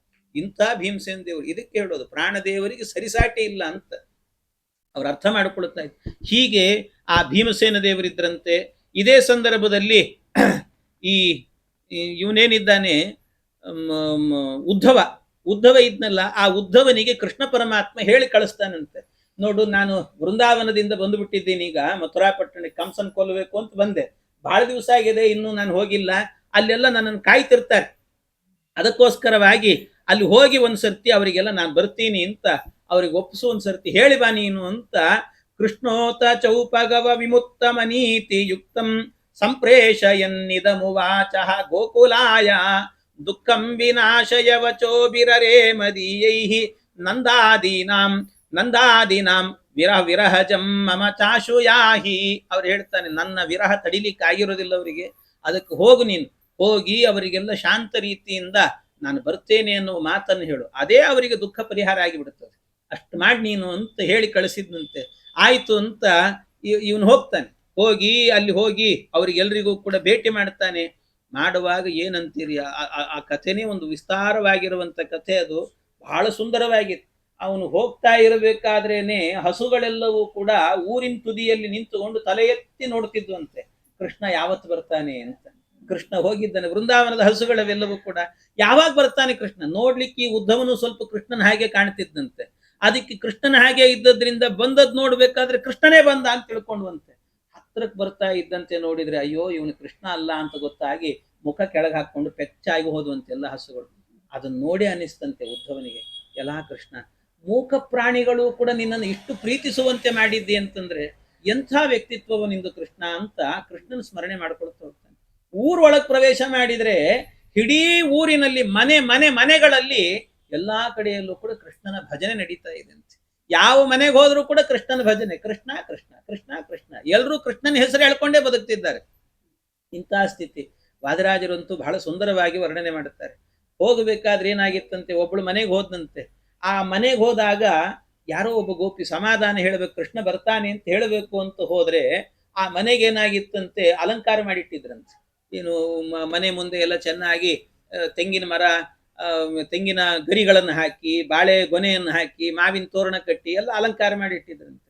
ಏನೋ ಮನೆಯಲ್ಲಿ ಏನಾದರೂ ಉಪನಯನ, ಏನೋ ದೇವ್ರ ಸಮಾರಾಧನೆ ಏನೋ ನಡೆದಿರಬೇಕು ಅಂತ ಅನ್ಕೊಂಡು ಒಳಗೆ ಹೋದ್ ಊಟಕ್ಕೆ ಕಾಯ್ತು ಬಿಡಿವತ್ತು ಅನ್ಕೊಂಡು ಹೋದ್ನಂತೆ. ನೋಡಿದ್ರೆ ಊಟ ಇಲ್ಲ, ಮಣ್ಣಿಲ್ಲ, ಏನಿಲ್ಲ. ಯಾಕೆ ಅಲಂಕಾರ ಮಾಡಿರಿ ಅಂತ ಕೇಳಿದ್ನ. ಇಲ್ಲ, ನಾವು ನಿತ್ಯ ಮಾಡ್ತೀವಿ ಅಂದ್ರಂತೆ. ಯಾಕೆ ಮಾಡ್ತಿದ್ದೀರಿ ಅಂದ್ರೆ ಅವ್ರು ಹೇಳಿದ್ರಂತೆ, ಇಲ್ಲ ನಾವು ಒಂದು ವ್ರತ ಇಟ್ಕೊಂಡಿವಿ. ಏನು, ಕೃಷ್ಣ ಈ ವೃಂದಾವನದಿಂದ ಹೋಗಬೇಕಾದ್ರೆ ಹೇಳಿದ್ದಾನೆ ಆದಷ್ಟು ಬೇಗ ಬರ್ತೀನಿ ಅಂದಿದ್ದಾನೆ. ಯಾವತ್ತು ಬರ್ತಾನೋ ಗೊತ್ತಿಲ್ಲ. ಅವನು ಬರೋ ದಿವಸ ನಮ್ಮ ಮನೆ ಅಲಂಕೃತವಾಗಿರಬೇಕು, ಅವನಿಗೋಸ್ಕರವಾಗಿ ನಿತ್ಯ ಸ್ವಾಗತ ಮಾಡ್ತೇವೆ ನಾವು ಅಂತ, ಇದೊಂದು ವ್ರತ ನಮ್ದು ಅಂತ ಹೇಳಿದ್ರಂತೆ. ಇನ್ನೊಬ್ಬ ಗೋಪಿ ಏನ್ ಮಾಡಿದ್ಲಂತೆ, ಅವಳು ಪ್ರತಿನಿತ್ಯ ಎಲೆಡಿಕೆ ಹಾಕೊಳ್ತಿದ್ಲಂತೆ. ಆ ಗೋಪಿ ಹತ್ರಕ್ಕೆ ಹೋದ್ರೆ ಬಾಯಲ್ಲಿ ಎಲೆಡಿಕೆನೇ ಇರ್ಲಿಲ್ಲ. ಅಲ್ಲ, ಕೃಷ್ಣ ನಿನ್ನ ಬಗ್ಗೆ ಎಲೆಡಿಕೆ ಇರ್ತದೆ ಅಂತ ಹೇಳಿದ್ನಲ್ಲ, ಯಾಕಿಲ್ಲ ಅಂತ ಕೇಳಿದ್ರೆ, ನಾನು ಒಂದು ವ್ರತ ಹಿಡಿದೀನಿ ಅಂತಂತೆ. ಏನ್ ವ್ರತ ಅಂದ್ರೆ, ಕೃಷ್ಣ ಬರೋ ತನಕಲೂ ಕೂಡ ನಾನು ತಾಂಬೂಲ ಚರ್ವಣ ಮಾಡಲ್ಲ ಅನ್ನೋ ವ್ರತ ಹಿಡಿದೀನಿ ಅಂತಂದ. ಇನ್ನೊಂದು ಮನೆಗೆ ಹೋದ್ರೆ ಆ ಮನೆಯಲ್ಲಿ ಆ ಹೆಂಡತಿ ಬರ್ಲಿಲ್ಲ, ಪಾಪ ಗಂಡ ಬಂದಂತವ್ರೆ. ಕೃಷ್ಣ ಯಾವಾಗ ಬರ್ತಾನೋ ಅಂತ ಹೇಳಿದ್ನ. ಕೃಷ್ಣ ಯಾವಾಗ ಬರ್ತಾನೆ ಅಂತ ಕೇಳಿದ್ರೆ ಅದಕ್ಕೆ ಅವನು ಹೇಳಿದ, ಇಲ್ಲ ಬೇಗ ಬರ್ತಾನೆ, ಆದಷ್ಟು ಬೇಗ ಬೇಡಪ್ಪ, ಡೇಟು ಟೈಮು ಹೇಳಿಬಿಡು ನನಗೆ ಅಂದ್ಬಿಟ್ಟು. ಯಾಕೋ ಅಷ್ಟ್ಯಾಕೆ ನೀನ್ ಯಾಕೆ ಅಷ್ಟು ತಲೆ ಕೆಡಿಸ್ಕೊಂಡಿ ಅಂತಂದ್ರೆ, ಇಲ್ಲ ನನ್ನ ಹೆಂಡತಿನೂ ವ್ರತ ಹಿಡಿದಾಳೆ ಅಂತಂದು. ಏನ್ ವ್ರತ ಅಂತ ಕೇಳಿದ್ರೆ, ಕೃಷ್ಣ ಬರೋ ತನಕಲೂ ಕೂಡ ಮನೆ ಕೆಲಸ ಮಾಡಲ್ಲ ಅಂತ ವ್ರತ ಹಿಡಿದಾಳೆ. ಅವನ್ ಬರೋ ತನಕಲೂ ಕೂಡ ಅಡಿಗೆ ಮಾಡೋ ಕೆಲಸ ನನಗ್ ಬಿದ್ದದೆ. ಮನೆಯಲ್ಲಿ ನಿತ್ಯ ಸಾಲಿ ಕಳಿಸೋದು, ಮಕ್ಕಳನ್ನ ತಯಾರು ಮಾಡೋದು ಎಲ್ಲ ನನ್ನ ತಲೆ ಮೇಲೆ ಇದೆ, ಅದಕ್ಕೆ ಬೇಗ ಕಳಿಸ್ಬಿಡೋ ಕೃಷ್ಣನ್ನ ಅಂತ ಒಬ್ಬೊಬ್ರು ಒಂದೊಂದು ವ್ರತಗಳನ್ನ ಮಾಡುತ್ತಾ ಇದ್ರಂತೆ. ಹೀಗೆ ಕೃಷ್ಣನಿಗೋಸ್ಕರವಾಗಿ ಎಲ್ಲರೂ ಕೂಡ ಪ್ರಾಣ ಬಿಡ್ತಾ ಇದ್ರಂತೆ. ಅಷ್ಟರ ಮಟ್ಟಿಗೆ ಇದೆಲ್ಲವನ್ನು ಹೋಗಿ ತಮಾಷೆ ರೀತಿಯಲ್ಲಿ ಇದನ್ನು ವಾದರಾಜರೆಲ್ಲ ವರ್ಣನೆ ಮಾಡ್ತಾರೆ. ಅದನ್ನು ಸಂಕ್ಷೇಪವಾಗಿ ಹೇಳಿದ್ದಾರೆ. ಆಮೇಲೆ ಅಲ್ಲಿಂದ ಆಗಬೇಕಾದ್ರೆ ಪಾಂಡವರು ಏನ್ ಮಾಡಿದ್ರಂತೆ, ಮುಂದೆ ಏವಂ ಪ್ರಶಾಸತಿ ಜಗತ್ ಪುರುಷೋತ್ತಮೇಸ್ಮಿನ್ ಭೀಮಾರ್ಜುನೌತು ಸಹದೇವ ಯುತಾವನುಜ್ಞಾಂ. ಅಲ್ಲಿಂದ ಏನ್ ಮಾಡಿದ್ರು, ಭೀಮ, ಅರ್ಜುನ, ಸಹದೇವ ಇವರೆಲ್ಲರೂ ಕೂಡ ಸೇರ್ಕೊಂಡು ವೇದವ್ಯಾಸ ದೇವರ ಬಳಿಗೆ ಹೋದ್ರಂತೆ. ವೇದವ್ಯಾಸ ದೇವರ ಬಳಿಗೆ ಹೋಗಿ ಅವರ ಬಳಿಯಲ್ಲಿ ಅಧ್ಯಯನವನ್ನು ಮಾಡಿದ್ರಂತೆ. ಅನೇಕ ವರ್ಷಗಳ ಕಾಲ ಅಧ್ಯಯನ. ಏನೆಲ್ಲ ಮಾಡಿದ್ದಾರೆ ಅಂದ್ರೆ, ಪಂಚರಾತ್ರ ಮೊದಲಾದಂಥ ಗ್ರಂಥಗಳು. ತಂ ಪಂಚರಾತ್ರ ವಿಧಮಾಪ್ಯ ಸುಸಾರತಿಂಸ ಭೀಮೋ ಮುಮೋದ ಪುನರಾಪ ಪರಾತ್ಮ ವಿದ್ಯಾಂ ವ್ಯಾಸಾತ್ಪರಾತ್ಮತ ಉವಾಚ ಚ ಫಲ್ಗುನಾದಿ ದೈವೇಶು ಸರ್ವ ವಿಜಯೀ ಪರವಿದ್ಯೈಷಃ. ಪಂಚರಾತ್ರ ಎಲ್ಲವನ್ನೂ ಕೂಡ ಅಧ್ಯಯನ ಮಾಡಿದ್ರು. ಜೊತೆಗೆ ಎಲ್ಲ ಅಧ್ಯಯನ ಮುಗಿಸಿ ಇನ್ನು ಸಾಕು ಅಂತ ಅನ್ಕೊಂಡು ಹೊರಟ್ರಂತೆ. ಅವ್ರು ಹೊರಡಬೇಕಾದ್ರೆ ಆಗ ಭೀಮ, ಕೃಷ್ಣ ಬಂದಂತೆ. ಕೃಷ್ಣ ಬಂದು ಹೇಳಿದ್ನಂತೆ ಭೀಮನಿಗೆ, ಭೀಮ ನೀನ್ ಯಾವಾಗಲೂ ಕೂಡ ಅಲ್ಲಿ ಇಲ್ಲಿ ದಿಗ್ವಿಜಯ ಅಂತ ಹೋಗ್ತಾನೆ ಇರ್ತಿ, ಪಾಪ ರಥ ನೀನೇ ಓಡಿಸ್ಕೊಂಡು ಹೋಗ್ತಾ ಇದ್ದಿ ಎಲ್ಲ ಕಡೆಯಲ್ಲೂ ಕೂಡ, ನಿನಗೊಂದು ಸಾರಥಿನ ಕೊಡ್ತೀನಿ ಕರ್ಕೊಂಡು ಹೋಗು ಅಂತಂದು. ಒಬ್ಬ ಸಾರಥಿ ಕೊಡ್ತೀನಿ ಕರ್ಕೊಂಡು ಹೋಗು. ಯಾರು ಅಂತಂದ್ರೆ, ಆಗೊಬ್ಬ ಸಾರಥಿಯನ್ನ ಕೃಷ್ಣನೇ ಕಳಿಸಿಕೊಟ್ನಂತೆ. ಆ ಸಾರಥಿ ಹೆಸರೇನು ಅಂದ್ರೆ ವಿಶೋಕ ಅಂತ ಹೆಸರಂತ. ಆ ವಿಶೋಕ ಯಾರು ಅಂತಂದ್ರೆ ಕೃಷ್ಣನ ಮಗ. ಅವನು ಕೃಷ್ಣನ ಮಗ. ಹೇಗೆ ಕೃಷ್ಣನ ಮಗ ಅಂದ್ರೆ, ಕೃಷ್ಣ ಹಿಂದೆ ಬರಬೇಕಾದ್ರೆ ಒಬ್ಬ ತ್ರಿವಕ್ರೆ ಸಿಕ್ಕಿದ್ಲಲ್ಲ, ಆ ತ್ರಿವಕ್ರೆ ಏನಿದ್ದಾಳಲ್ಲ ಅವಳು ಆ ಪಿಂಗಲ ಅಂತ ಹಿಂದಿನ ಜನ್ಮದಲ್ಲಿ ಅವಳೊಬ್ಬ ವೇಶ್ಯೆ. ಆ ಪಿಂಗಲೇನೆ ತ್ರಿವಕ್ರೆ ಆಗಿದ್ಲು, ಕೃಷ್ಣನ ಮಹಾಭಕ್ತಳು. ಆದ್ರಿಂದ ಆ ಪಿಂಗಲೆಯನ್ನು, ಆ ತ್ರಿವಕ್ರೆಯನ್ನು ಏನ್ ಮಾಡಿದ, ಒಂದ್ಸರ್ತಿ ಅವಳನ್ನ ಮೇಲೆತ್ತಿದ್ರೆ ಅವಳ ಮೈ ಮೇಲಿದ್ದ ಗೂನೆಲ್ಲ ಹೋಯ್ತು, ಪರಮ ಸುಂದರಿ ಆದ್ಲಂತೆ. ಆ ಪರಮ ಸುಂದರಿ ಆದಾಗ ಆಗ ಏನಾಯ್ತು ಅಂದ್ರೆ, ಆ ತ್ರಿವಕ್ರೆಯನ್ನ ಅವಳೇ ಹೇಳಿದ್ದಂತೆ, ಕೃಷ್ಣ ನಾನು ಇಷ್ಟು ಸುಂದರವಾಗಿದ್ದೀನಿ, ಈಗ ನನ್ನನ್ನು ಸುಂದರಿಯನ್ನಾಗಿ ತಯಾರು ಮಾಡಿಬಿಟ್ಟಿದ್ದಿ, ಇಷ್ಟೆಲ್ಲ ಆದ್ಮೇಲೆ ನಾನು ಇನ್ನೆಲ್ಲಿ ಹೋಗ್ಲಿ, ನಿನ್ನನ್ನೇ ಮದುವೆ ಮಾಡ್ಕೋತೀನಿ ಎಂದಂತೆ. ಆಯ್ತು ಅಂತ ಹೇಳಿ ಅವಳನ್ನು ಮತ್ತೆ ಕಾಲಾಂತರದಲ್ಲಿ ಮದುವೆ ಮಾಡಿಕೊಂಡಾಗ ಆಗ ಅವಳಲ್ಲಿ ಒಬ್ಬ ಮಗ ಹುಟ್ಟಿದ್ನಂತೆ ಕೃಷ್ಣನಿಗೆ. ಅವನ ಹೆಸರೇ ವಿಶೋಕ ಅಂತ. ಆ ವಿಶೋಕನನ್ನೇ ಏನ್ ಮಾಡಿದ್ರು ಅಂತಂದ್ರೆ, ಇಲ್ಲಿ ಇವನಿಗೆ ಸಾರಥಿಯನ್ನಾಗಿ ಮಾಡಿದ್ರಂತೆ. ಆ ಸಾರಥಿಯನ್ನ ಕರ್ಕೊಂಡು ಅವನು, ಈ ಸಾರಥಿ ಅಂತವನು ಅಂತಂದ್ರೆ, ಸಾರಥಿಯು ಕೂಡ ಅವನು ಕೂಡ ಪಂಚರಾತ್ರಾದಿ ಶಾಸ್ತ್ರಗಳನ್ನೆಲ್ಲ ಅಧ್ಯಯನ ಮಾಡಿದ್ನಂತೆ. ಪಂಚರಾತ್ರಾದಿ ಶಾಸ್ತ್ರಗಳನ್ನೆಲ್ಲ ಅಧ್ಯಯನ ಮಾಡಿ ಹೊರಟಿದ್ನಂತೆ. ಅಂದ್ರೆ ಇದೆಲ್ಲ ಏನಂತಾರಲ್ಲ, ಮಧ್ವಾಚಾರ್ಯರು ಕೆಲವು ಕಡೆಯಲ್ಲಿ ತತ್ವವನ್ನು ಹೇಳ್ತಾರೆ. ಇದ್ರಲ್ಲಿ ಬಹಳ ಕಡೆ ಹೇಳಿದ್ರೆ ಅದು ಅದೇ ದೊಡ್ಡದಾಗ್ತದೆ. ಅಂತೂ ಏನ್ ಅರ್ಥ ಅಂತಂದ್ರೆ, ಸಾರಥಿಯನ್ನ ಪಂಚರಾತ್ರಾದಿ ಆಗಮಗಳನ್ನ ಅಧ್ಯಯನ ಮಾಡಿದಂತ ಸಾರಥಿಯನ್ನು ಇಟ್ಟುಕೊಂಡಿದ್ದಾರೆ. ಒಳಗ್ ಕೂತದ್ದು ಯಾರು ಅಂತ ಹೇಳಿದ್ರೆ ಭೀಮಸೇನ್ ದೇವರು ರಥದಲ್ಲಿ ಕೂತದ್ದು. ಅಂದ್ರೆ ಅರ್ಥ ಏನು ಅಂತಂದ್ರೆ, ಈ ಒಳಗಡೆ ಇರಬೇಕಾದ್ರೂ ಕೂಡ ನಮ್ಮ ದೇಹ ಎನ್ನುವಂತಹದ್ದು ರಥ ಅಂತ ಅರ್ಥ. ಈ ರಥದಲ್ಲಿ ಇರಬೇಕಾದ್ರೆ ಒಳಗಡೆ ಮುಖ್ಯ ಪ್ರಾಣದೇವರಿದ್ದಾರೆ. ಉಸಿರಾಡುತ್ತಿದ್ದೀವಿ ಅಂತ ಆದ್ರೆ ಮುಖ್ಯ ಪ್ರಾಣದೇವರಿದ್ದಾರೆ. ಈ ದೇಹವನ್ನ ಒಯ್ಯುವಂತಹ ಒಬ್ಬ ಸಾರಥಿ ಯಾರಿರಬೇಕು ಅಂದ್ರೆ ಜೀವ ಇರಬೇಕಂತ. ಜೀವ ಇದನ್ನು ಮುನ್ನಡೆಸ್ಬೇಕು. ಆ ಜೀವ ಎಂಥವನಾಗಿರಬೇಕು ಅಂದ್ರೆ, ಭೀಮನಿಗೆ ಎಂಥ ಸಾರಥಿ ಇದ್ದ, ಪಂಚರಾತ್ರಾದಿ ಆಗಮಗಳನ್ನೆಲ್ಲ ಅಧ್ಯಯನ ಮಾಡಿದಂತ ಒಬ್ಬ ಸಾರಥಿ ಇದ್ದ. ಹಂಗೆ ಈ ಜೀವನು ಏನು ಮಾಡ್ಬೇಕಂತೆ, ಸಕಲ ಶಾಸ್ತ್ರಗಳನ್ನ, ಸಕಲ ಶಾಸ್ತ್ರ ಅಂದ್ರೇನು, ಮುಖ್ಯವಾದ ಶಾಸ್ತ್ರ ಅಂತಂದ್ರೇನೆ ಮಧ್ವಾಚಾರ್ಯ ಶಾಸ್ತ್ರ. ಆ ಶ್ರೀಮದ್ ಆಚಾರ್ಯರ ಶಾಸ್ತ್ರವನ್ನ ಅಧ್ಯಯನ ಮಾಡಿ ಕೂತ್ಕೊಂಡಾಗ ಅಲ್ಲಿ ಭೀಮಸೇನ್ ದೇವರೇ ಬಂದು ಕೂತ್ಕೊಳ್ತಾರಂತೆ. ಅದು ಎಲ್ಲಿಗೆ ಹೋಗ್ತದೆ? ಭೀಮಸೇನ್ ದೇವ್ರ ರಥ ಓಡಿಸಿದ್ರು ಅಂದ್ರೆ ಎಲ್ಲಿಯಾದ್ರೂ ಸೋಲಿದೆಯಾ ಅವರಿಗೆ? ಇಲ್ವೇ ಇಲ್ಲ. ದಿಗ್ವಿಜಯವೇ ಎಲ್ಲಾ ಕಡೆಯಲ್ಲೂ ಕೂಡ. ಎಲ್ಲಾ ಕಡೆ ದಿಗ್ವಿಜಯವನ್ನ ಮಾಡಿಕೊಂಡು ಕೊನೆಗೆ ಹೋಗೋದು ಎಲ್ಲಿಗೆ ಅವರು ಅಂತಂದ್ರೆ ಭಗವಂತನ ಪಾದಕ್ಕೆ ಹೋಗಿ ತಲುಪ್ತಾರಂತೆ. ಆದ್ರಿಂದಾಗಿ ನಮ್ಮ ಜೀವನದಲ್ಲೂ ಕೂಡ ಇಂಥ ದೇಹವೆಂಬ ರಥದಲ್ಲಿ ಸಾರಥಿ ಅಂದ್ರೆ ಜೀವ ಪಂಚರಾತ್ರಾದಿ ಆಗಮಗಳನ್ನು ಅಧ್ಯಯನ ಮಾಡಬೇಕು, ಭೀಮಸೇನ್ ದೇವರನ್ನು ಕೂಡಿಸ್ಕೊಂಡು ಭಗವಂತನ ಪಾದ ಸೇರಬೇಕು ಅನ್ನುವಂಥ ತತ್ವವು ಕೂಡ ಇಲ್ಲಿದೆ ಅಂತ ಹೇಳುತ್ತಾರೆ. ಇದೆಲ್ಲ ಇಷ್ಟು ನಡೀತಾ ಇತ್ತು. ಇಷ್ಟು ನಡೆಯುವಾಗ ಮತ್ತೆ ಇಲ್ಲಿ ಬಂದಾಗ ಈ ಕೌರವರು ಪಾಂಡವರು ಎಲ್ಲರೂ ಸೇರಿ ಆಟ ಆಡ್ತಾ ಇದ್ರಂತೆ. ಪ್ರತಿನಿತ್ಯವೂ ಮನೆ ಅಂಗಳದೆಲ್ಲ ಹುಡುಗರು ಇರ್ತಾರಲ್ಲ, ಸಣ್ಣ ಹುಡುಗರು ಆಟ ಆಡುವಂತ, ಅದು ಆಟ ಆಡ್ತಾ ಇದ್ರಂತೆ. ಆಟ ಆಡ್ಬೇಕಾದ್ರೆ ಒಮ್ಮೆ ಏನಾಯ್ತು ಅಂತಂದ್ರೆ, ಎಲ್ಲರೂ ಸೇರಿ ಆಟ ಆಡ್ಬೇಕಾದ್ರೆ ಮಧ್ಯ ಮಧ್ಯದಲ್ಲಿ ಏನಾಗೋದು, ಆಯಾಸ ಆದ ಕೂಡ್ಲೆ ಸಾಕು ಈಗ ಆಟ ಸಾಕು, ನಾ ಮನೆಗೆ ಹೋಗಿ ಹಾಲು ಕುಡಿದು ಬರ್ತೀನಿ ಅಂತಿದ್ರು. ಎಲ್ರು ಹಾಲು ಕುಡಿದು ಬರ್ತೀನಿ ಅಂತ ಅವ್ರವ್ರ ಮನೆಗೆ ಹೋಗಿ ಬಿಡೋರಂತ. ಹೋಗಿ ಹಾಲು ಕುಡಿದು ಬರ್ತಿದ್ರು. ಅವರೆಲ್ಲ ಆಟ ಆಡ್ತಿರ್ಬೇಕಾದ್ರೆ ಅವ್ರ ಜೊತೆಗೆ ಆಟ ಆಡ್ಲಿಕ್ಕೆ ಅಂತ ಅಶ್ವತ್ಥಾಮಾಚಾರ್ಯರು ಬರ್ತಿದ್ರು. ಅಶ್ವತ್ಥಾಮ ಅವ್ರೆಲ್ರೂ ಕೂಡ ಮನೆಗೆ ಹೋಗ್ತಾ ಇರ್ಬೇಕಾದ್ರೆ ಹಾಲು ಕುಡಿತೀನಿ ಅಂತ ಇವನು ಹೋಗೋದಂತ. ಮನೆಗೆ ಹೋದಾಗ ಹಾಲು ಕುಡಿತೀನಿ, ಇವನು ಹೋಗೋದು ಮನೆಗೆ ಹೋಗಿ ಕೃಪಿ ಹತ್ರಿಗೆ, ಅಮ್ಮ ನನಗೆ ಹಾಲು ಕೊಡು ಅಂತ ಕೇಳಿ. ಆ ಕೃಪಿ ಬಡತನ ಅಂದ್ರೆ ಬಡತನ, ಒಬ್ಬರನ್ನ ಬೇಡಿದವರಲ್ಲ ತಂದವರಲ್ಲ. ಮನೆಯಲ್ಲಿ ಏನಿಲ್ಲ. ಅದಕ್ಕೇನ್ ಮಾಡ್ತಿದ್ಲಂತೆ, ಒಂದಷ್ಟು ಹಿಟ್ಟು ಹಾಕಿ ಅದಕ್ಕೆ ನೀರು ಕದಡಿ ಅದನ್ನೇ ಕೊಡ್ತಿದ್, ಹಾಲು ಕುಡಿ ಅಂತ. ಇದು ಏನಂದ್ರೆ, ಇದು ಅಶ್ವತ್ಥಾಮಾಚಾರಿಗೆ ಹಾಲು ಹೇಗಿರ್ತದೆ ಅಂತಲೇ ಗೊತ್ತಿಲ್ಲ ಅವರಿಗೆ. ಹಾಲು ಹೇಗೆ ಹುಟ್ಟಿದಾಗ್ಲಿಂದ ಹಾಲೇ ನೋಡಿರ್ಲಿಲ್ಲ. ಅದನ್ನೇ ಕುಡಿದು ಹಾಲು ಕೊಡದೆ ಅನ್ಕೊಂಡ್ ಬರ್ತಿತ್ತು. ಅದು ಬಂತು. ಇನ್ನೊಂದ್ಸರ್ತಿ ಎಲ್ರೂ ಕೂಡ ಮನೆಯಿಂದ ಬಂದು ಮತ್ತೆ ಆಟ ಆಡ್ಬೇಕಾದ್ರೆ ನಾ ಹಾಲು ಕುಡದೆ ಅಂತ ಆಟ ಆಡ್ತಿದ್ರಂತೆ. ಅದರಲ್ಲೂ ಈ ಅಶ್ವತ್ಥಾಮಾಚಾರ್ಯವಂತೂ ಹಾಲು ಕುಡಿದಾಗ ಸಂತೋಷ ಜಾಸ್ತಿ ಆಗಿ ಕುಣಿಲಿಕ್ಕೆ ಶುರು ಮಾಡಿದ್ರಂತೆ. ಅದಕ್ಕೆ ಹೇಳ್ತಾ ಆಚಾರ್ಯರು ಬಹಳ ಚೆನ್ನಾಗಿ ಹೇಳಿ, ನೃತ್ಯಂತಮೇನಂ ಪಾಯಯಾಮಾಸುರೇತೆ ಪಯಕ್ಕದ ಚಿತ್ರ ಸಮಸ್ಯೆ ಸೋವೈತ್. ಅದಕ್ಕೆ ನೃತ್ಯಂತಮೇನಂ, ಕುಣಿತಿದ್ರಂತೆ ಹಾಲು ಕುಡಿದೆ ಅಂತ.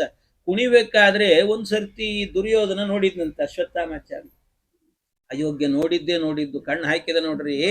ಅಷ್ಟಕ್ಕೇನಾಯ್ತಂತೆ, ನೋಡಿದ ಕೂಡ್ಲೇನೆ ಇವ್ ಅನ್ಕೊಂಡ, ಅಲ್ಲಿ ಇವ್ರ ಮನೇಲಿ ಹಾಲು ಎಲ್ಲಿದೆ ಕುಡಿಲಿಕ್ಕೆ? ಒಂದು ಹಸು ಇಲ್ಲ, ಏನ್ ಗತಿ ಇಲ್ಲ ಇವರಿಗೆ, ಇವನೆಲ್ಲ ಹಾಲು ಕುಡಿತಾನೆ ಇವನು. ನಿಜವಾಗ್ಲೂ ಹಾಲು ಕುಡ್ದಾನೋ ಇಲ್ಲೋ, ಇರ್ಲಿ ಒಂದ್ ದಿವ್ಸ ನಮ್ಮ ಮನೇಲಿ ಕುಡಿಸೋಣ ಇವನಿಗೆ ಅಂತ ಅನ್ಕೊಂಡು ಅವನೇನ್ ಮಾಡಿದ್ನಂತೆ, ಕರ್ಕೊಂಡು ಹೋದ್ನಂತೆ ಇವನ್ನ ಅಶ್ವತ್ಥಾಮಾಚಾರ್ಯನ. ಬರ್ರಿ ನೀವು ದಿವಸ ನಿಮ್ ಮನೇಲಿ ಕುಡಿಯೋದಿದ್ದಿದ್ದೆ, ಇವತ್ತೊಂದ್ ದಿವ್ಸ ನಮ್ಮ ಮನೇಲಿ ಕುಡಿ ಬರ್ರಿ ಅಂತಂದ್ನಂತೆ. ಆಯ್ತು ಅಂತ ಮನೆಗ್ ಕರ್ಕೊಂಡು ಹೋಗಿ ಈ ದುರ್ಯೋಧನ ಏನ್ ಮಾಡಿದ, ತನ್ನ ಕೈಯಾರನೆ ಒಂದ್ ಲೋಟ ಹಾಲು ತಂದು ಕೊಟ್ಟನಂತ. ಅವನ ಕೈಯಾರು ಕೊಟ್ಟಿದ್ದಾನಂದ್ರೆ ಮತ್ತೆ ಕಲಿ ಸ್ವರೂಪ ಮುಂಡೆಗಂಡ ಅಂಥವನು. ಅವನು ಕೊಟ್ಟಿದ್ದಾನೆ ಅಂದ್ರೆ ಏನಾಗ್ಲಿಕ್ಕಿಲ್ಲ ಹೇಳ್ರಿ. ಮಹಾಕಲಿ ಅವನ ಕೈಯಿಂದ ಬಂದಿದೆ ಅಂದ್ರೆ ಹಾಲಲ್ಲ, ಆಲ್ಕೋಹಾಲ್ ಆಗಿಬಿಡ್ತದ. ಅಂತಹದ್ದನ್ನ ತಂದು ಕೊಟ್ಟನಂತೆ. ಕೊಟ್ಟು ಕುಡಿ ಅಂತ ಕೊಟ್ಟ. ಅವತ್ತು ಕುಡಿದ್ರು ನೋಡ್ರಿ ತಲೆ ಕೆಡ್ತವ್ರಿ ಒಂದ್ಸರ್ತಿ ಅಶ್ವತ್ಥಾಮಾಚಾರ್ಯ. ಹಾಲು ಅಂದ್ರೆ ಹಿಂಗಿರ್ತದ ಅಂತ ಅನಿಸಿಬಿಡುತ್ತವರಿಗೆ. ಹಾಲು ಅಂದ್ರೆ ಹಿಂಗಿರ್ತದೆ ಅಂತ ಅನಿಸಿ, ಪುನಃಕದಾಚಿತ್ ಸತು ಮಾತೃ ದತ್ತೆ ಪಿಷ್ಟೇ ನೇದಂ ಕ್ಷೀರ ಮಿತ್ಯಾರು ರಾವ. ಆಮೇಲೆ ಇದಾದ್ಮೇಲೆ ಮನೆಗೆ ಹೋದ್ನಂತ ಒಂದ್ಸರ್ತಿ ತಲೆ ಕೆಟ್ಟ ಹೋಗಿತ್ತು ಅವನಿಗೆ. ಒಂದ್ಸರ್ತಿ ಅವನ ಕೈಯಲ್ಲಿ ಕುಡ್ದದ್ದು ಮುಗ್ದೆ ಹೋಯ್ತು. ಅದಕ್ಕೆ ದುಷ್ಟರ ಕೈಯಲ್ಲಿ ತಿನ್ಬೇಕಾದ್ರೂ ಯೋಚನೆ ಮಾಡ್ಬೇಕಂತ. ಕೆಲವ್ರು ಅಂತಿರ್ತಾರೆ, ಸುಮ್ಮನೆ ಏನ್ರಿ ನಾವು ಕೊಟ್ರೆ ತಿನ್ನಲ್ಲ ಮಾಡಲ್ಲ ಅಂತ ಬೈತಿರ್ತಾರೆ. ನಮ್ ಸಮಸ್ಯೆ ನಮಗೆ, ನಿಮ್ ಕೈಯಲ್ಲಿ ತಿಂದ್ವಿ ಅಂತ ಆದ್ರೆ ನಮಗೇನಾಗ್ತದೋ ಅಂತ ಹೆದರಿಕೆ ಇರ್ತದೆ. ಅದಕ್ಕೋಸ್ಕರವಾಗಿ ಅವನು ಹೋದ, ಅಶ್ವತ್ಥಾಮಾಚಾರ್ಯ ಹೋಗಿ ಮನೆಗೆ ಹೋದಾಗ ಅಮ್ಮ ಹಾಲು ಕೊಡು ಅಂದ. ಮತ್ತೆ ಈ ಕೃಪಿ ಬಂದು ಅದೇ ಮತ್ತೆ ಹಿಟ್ಟು ಕದಡಿದ್ಲು, ತಂದ್ಲು, ಕೊಟ್ರೆ ಅದನ್ನು ಎರಚಿದ ನೋಡ್ರಿ ಒಂದ್ಸರ್ತಿ. ಬಿಸಾಕಿದನಂತ ಒಂದ್ಸರ್ತಿ. ಬಿಸಾಕಿ ಹೇಳ, ನನಗೆ ಮೋಸ ಮಾಡ್ತಾ ಇದ್ದೀರಿ ನೀವು, ಹಾಲು ಅಂದ್ರೆ ಇದಲ್ಲ, ಇದು ನಿಜವಾದ ಹಾಲು ನನಗೆ ಕೊಡ್ರಿ ಅಂತ ಗಲಾಟೆ ಮಾಡ್ಲಿಕ್ಕೆ ಶುರು ಮಾಡಿದ್ರು. ಆಗ ಇವ್ರಿಗೆ ಗಾಬರಿ ಆಯ್ತು. ಒಂದ್ಸರ್ತಿ ಗಾಬರಿ ಆಯ್ತು. ತಂದೆ ತಾಯಿ ಇಬ್ರು ನೋಡ್ತಿದ್ದಾರೆ. ದೃಷ್ಟ್ವಾರುವಂತಂ ಸುತಮಾತ್ಮಜಸ್ಯ, ತಮ್ಮ ಮಗ ಅಳ್ತಾ ಇರುವಂತಹದ್ದನ್ನು ಮೊದಲನೇ ಸರ್ತಿ ನೋಡ್ತಿದ್ದಾರೆ. ದುಃಖ ಆಗೋಯ್ತಂತೆ. ದ್ರೋಣಾಚಾರ್ಯರಿಗೂ ಅಷ್ಟೇ ಬಹಳ ದುಃಖ ಆಯ್ತಂತೆ. ಸ್ನೇಹಾನ್ನಿಯತ್ತೈವ ಜನಾರ್ದನಸ್ಯ ಸಂಪ್ರೇರಿತ ಕೃಪಯಾಚಾರ್ಥ ರೂಪೋ ದ್ರೋಣೋ ಯಯಾ ಆರ್ಜಯಿತುಂ ತದಾಗಾಂ. ನನಗೆ ಹಾಲು ಬೇಕೇ ಬೇಕು, ಹಸುವಿನ ಹಾಲೇ ಬೇಕು ನನಗೆ, ಈ ಹಿಟ್ಟು ಪಟ್ಟು ಎಲ್ಲ ಗಾಡೆ ಬೇಡ ನನಗೆ ಅಂತ ಜೋರು ಗಲಾಟೆ ಮಾಡ್ಕೋತ ಕೂತ್ನಂತೆ. ಇಷ್ಟು ಗಲಾಟೆ ಮಾಡ್ಕೋತ ಕೂತ್ರೆ ಆಗ ಏನ್ ಮಾಡೋದು ಪಾಪ, ಮಗ ಕೇಳ್ತಿದ್ದಾನೆ, ಇಲ್ಲ ಅಂತ ಹೇಳಲಿಕ್ಕಾಗಲ್ಲ. ಎಷ್ಟಾದ್ರೂ ಕರುಳು ಎಳೀತದ ಒಂದ್ಸರ್ತಿ. ಏನಾದ್ರೂ ಕೂಡ ನಾನು ಅನುಭವಿಸಿಲ್ಲ, ನನ್ನ ಮಕ್ಕಳಾದ್ರೂ ಅನುಭವಿಸ್ಲಿ ಅಂತ ಇರ್ತದೆ. ಕೆಲವ್ರು ಹಂಗೆ ಮಾಡ್ತಿರ್ತಾರೆ. ನಾನಂತೂ ಆಗ್ಲಿ ನಮ್ಮ ಜೀವನದಲ್ಲಿ ಇದನ್ನೆಲ್ಲ ಪಡಿಲಿಕ್ಕೆ ಆಗ್ಲಿಲ್ಲ, ನನ್ನ ಮಕ್ಕಳಾದ್ರೂ ಪಡೀಲಿ ಅಂತ. ಹಂಗೆಲ್ಲ ಕೆಲವು ಇರ್ತದೆ. ಪಡೀಲಿ ಅಂತ ಕಂಡದ್ನೆಲ್ಲ ಪಡಿಲಿಕ್ಕೆ ಕೊಡಬಾರದು. ಮತ್ತೆ ಏನು ಒಳ್ಳೇದು ಯಾವುದು ಕೆಟ್ಟದ್ದು ಯಾವುದು ಅಂತ ವಿಚಾರ ಮಾಡಬೇಕು. ಆದ್ರೆ ಇವ್ರಿಗೆ ಅನ್ನಿಸ್ತು ಮಗನಿಗೋಸ್ಕರವಾಗಿ ಒಂದು ಹಸು ತರಬೇಕು ಅಂತ. ಯಾವತ್ತು ಅವರ ಜೀವನದಲ್ಲೇನೆ ಇದ್ದವರು ಹೇಗೆ ಅಂದ್ರೆ ಪ್ರತಿಗ್ರಹ ಅನ್ನೋದೇ ಇಲ್ಲ ಅವರಲ್ಲಿ. ಅಪ್ರತಿಗ್ರಹ ವ್ರತವನ್ನ ತೊಟ್ಟವರವರು. ಒಂದು ದಿವಸವೂ ಕೂಡ ದಾನವನ್ನ ಕೇಳಿದವರಲ್ಲ. ಆದ್ರೆ ಮೊದಲ ದಿವಸದಲ್ಲಿ ಒಂದು ಹಸು ದಾನವನ್ನ ಪಡಿಬೇಕು ಅಂತ ಹೊರಟ, ದಾನವನ್ನ ಕೇಳಬೇಕು ಅಂತ ಹೊರಟ. ದಾನ ಕೇಳಲಿಕ್ಕೆ ಅಂತ ಅಲ್ಲ. ಮತ್ತೆ ಹಾಗಾದ್ರೆ ಅಪ್ರತಿಗ್ರಹ ಅನ್ನೋ ವ್ರತ ಮಾಡಿದ್ರಲ್ಲ, ಆ ವ್ರತಕ್ಕೆ ಭಂಗ ಬಂತಲ್ವಾ ಅಂತಂದ್ರೆ ಇಲ್ಲ ಅಂತಾರೆ ಮಧ್ವಾಚಾರ್ಯ. ಅಪ್ರತಿಗ್ರಹ ವ್ರತಕ್ಕೆ ಭಂಗ ಇಲ್ಲ. ಯಾಕೆ ಅಂದ್ರೆ ಅವ್ರು ಹೋದದ್ದು ಎಲ್ಲಿಗೆ ಅಂತಂದ್ರೆ ಹೋದದ್ದು ಭಗವಂತನ ಬಳಿಗೆ ಹೋದ. ದೇವರ ಬಳಿಯಲ್ಲಿ ಕೇಳಿದ್ರೆ ಅದು ಅಪ್ರತಿಗ್ರಹ ದೋಷ ಆಗಲ್ಲ, ಅಂದ್ರೆ ಅಪ್ರತಿಗ್ರಹ ವ್ರತ ಭಂಗ ಆಗೋದಿಲ್ಲ ಅಂತ. ಯಾಕೆಂದ್ರೆ ದೇವರು ಕೊಟ್ಟದ್ದನ್ನ ತಗೊಂಡ್ವಿ ಅಂತ ಆದ್ರೆ ಅದು ದೋಷ ಅಲ್ಲ ಅಂತ. ಯಾಕೆ ಇಲ್ಲಿ ತನಕಲೂ ಕೂಡ ತಗೊಂಡು ತಿಂತಾ ಇದ್ದದ್ದು ಯಾವುದು, ಅಲ್ಲಲ್ಲಿ ಶಿಲೋಂಚ ವೃತ್ತಿ ಅಂತ ಹೇಳಿದ್ವಿ. ಆ ಸೆಗಣಿಯಲ್ಲಿದ್ದಂತ ಕಾಳನ್ನ ಆರಿಸಿ ತಂದು ತಿನ್ನೋದು. ಮತ್ತೆ ಅದನ್ನ ಯಾರು ಕೊಟ್ರು? ಅದು ಸುಮ್ಮನೆ ಬರುತ್ತದ? ಅದು ದೈವದತ್ತವೇ. ಅದು ಕೂಡ ಎಲ್ಲೋ ಒಂದು ಕಡೆಯಲ್ಲಿ ಅದು ಸಿಗಬೇಕು ಅಂದ್ರೆ ನಮಗೆ ಅದು ದೇವರು ಕೊಟ್ರೆ ಅಲ್ವಾ ಸಿಗಬೇಕು. ಹಾಗಾಗಿ ದೇವರು ಕೊಟ್ಟದ್ದನ್ನ ತಿಂದಾಗ ಅದು ಅಪ್ರತಿಗ್ರಹ ಅನ್ನುವಂತ ವ್ರತಕ್ಕೆ ಭಂಗ ಇಲ್ಲ. ಅದೇ ರೀತಿಯಲ್ಲಿ ದೇವರನ್ನ ಕೇಳಿದ್ರೆ ಭಂಗ ಇಲ್ಲ ಅಂತ. ಅದಕ್ಕೋಸ್ಕರ ದೇವರನ್ನ ಕೇಳಬೇಕು ಅಂತ ಹೊರಟರು. ಆಗ ದೇವರು ಅಂತ ಕಣ್ಣಿಗೆ ಕಾಣ್ತಾ ಇದ್ದದ್ದು 3 ಜನ. ಒಂದು ಕೃಷ್ಣ, ವೇದವ್ಯಾಸ ದೇವರು, ಪರಶುರಾಮ ದೇವರು. ಆಗ ಪರಶುರಾಮ ದೇವರ ಹತ್ರ ಹೋಗ್ಬೇಕು ಅಂತ. ಯಾಕೆ ಅಂದ್ರೆ ಆ ಕಾಲದಲ್ಲಿ ಆಗ್ಲೇನೆ ಬೇಕಾದಷ್ಟು ಬ್ರಾಹ್ಮಣರಿಗೆ ದಾನಗಳನ್ನ ಮಾಡಿಬಿಟ್ಟಿದ್ರಂತೆ. ಭೂದಾನ ಅದು ಇದು ಅಂತ ಬೇಕಾದಷ್ಟು ದಾನಗಳನ್ನ ಮಾಡಿದ್ರು. ಹಾಗಾಗಿ ಅವರನ್ನು ಕೇಳಬೇಕು ಅಂತ. ಪ್ರತಿಗ್ರಹಾತ್ ಸನ್ನಿವೃತ್ತ ಸ ರಾಮಂ ಯಯೌ ನ ವಿಷ್ಣೋರ್ಹಿ ಭವೇತ್ ಪ್ರತಿಗ್ರಹ ದೋಷಾಯ ಯಸ್ಮಾತ್ ಸ ಪಿತಾ ಕಿಲಸ್ಯ ಸ್ವಾಮಿ ಗುರು ಪರಮಂ ದೈವತಂಚ. ಸ್ವಾಮಿಯನ್ನ ದೇವರನ್ನ ಕೇಳಿದ್ವಿ ಅಂತ ಆದ್ರೆ ದೋಷ ಇಲ್ಲ. ಭೀಮಸೇನ ದೇವರ ವ್ರತ ಇದು ಅಂತ.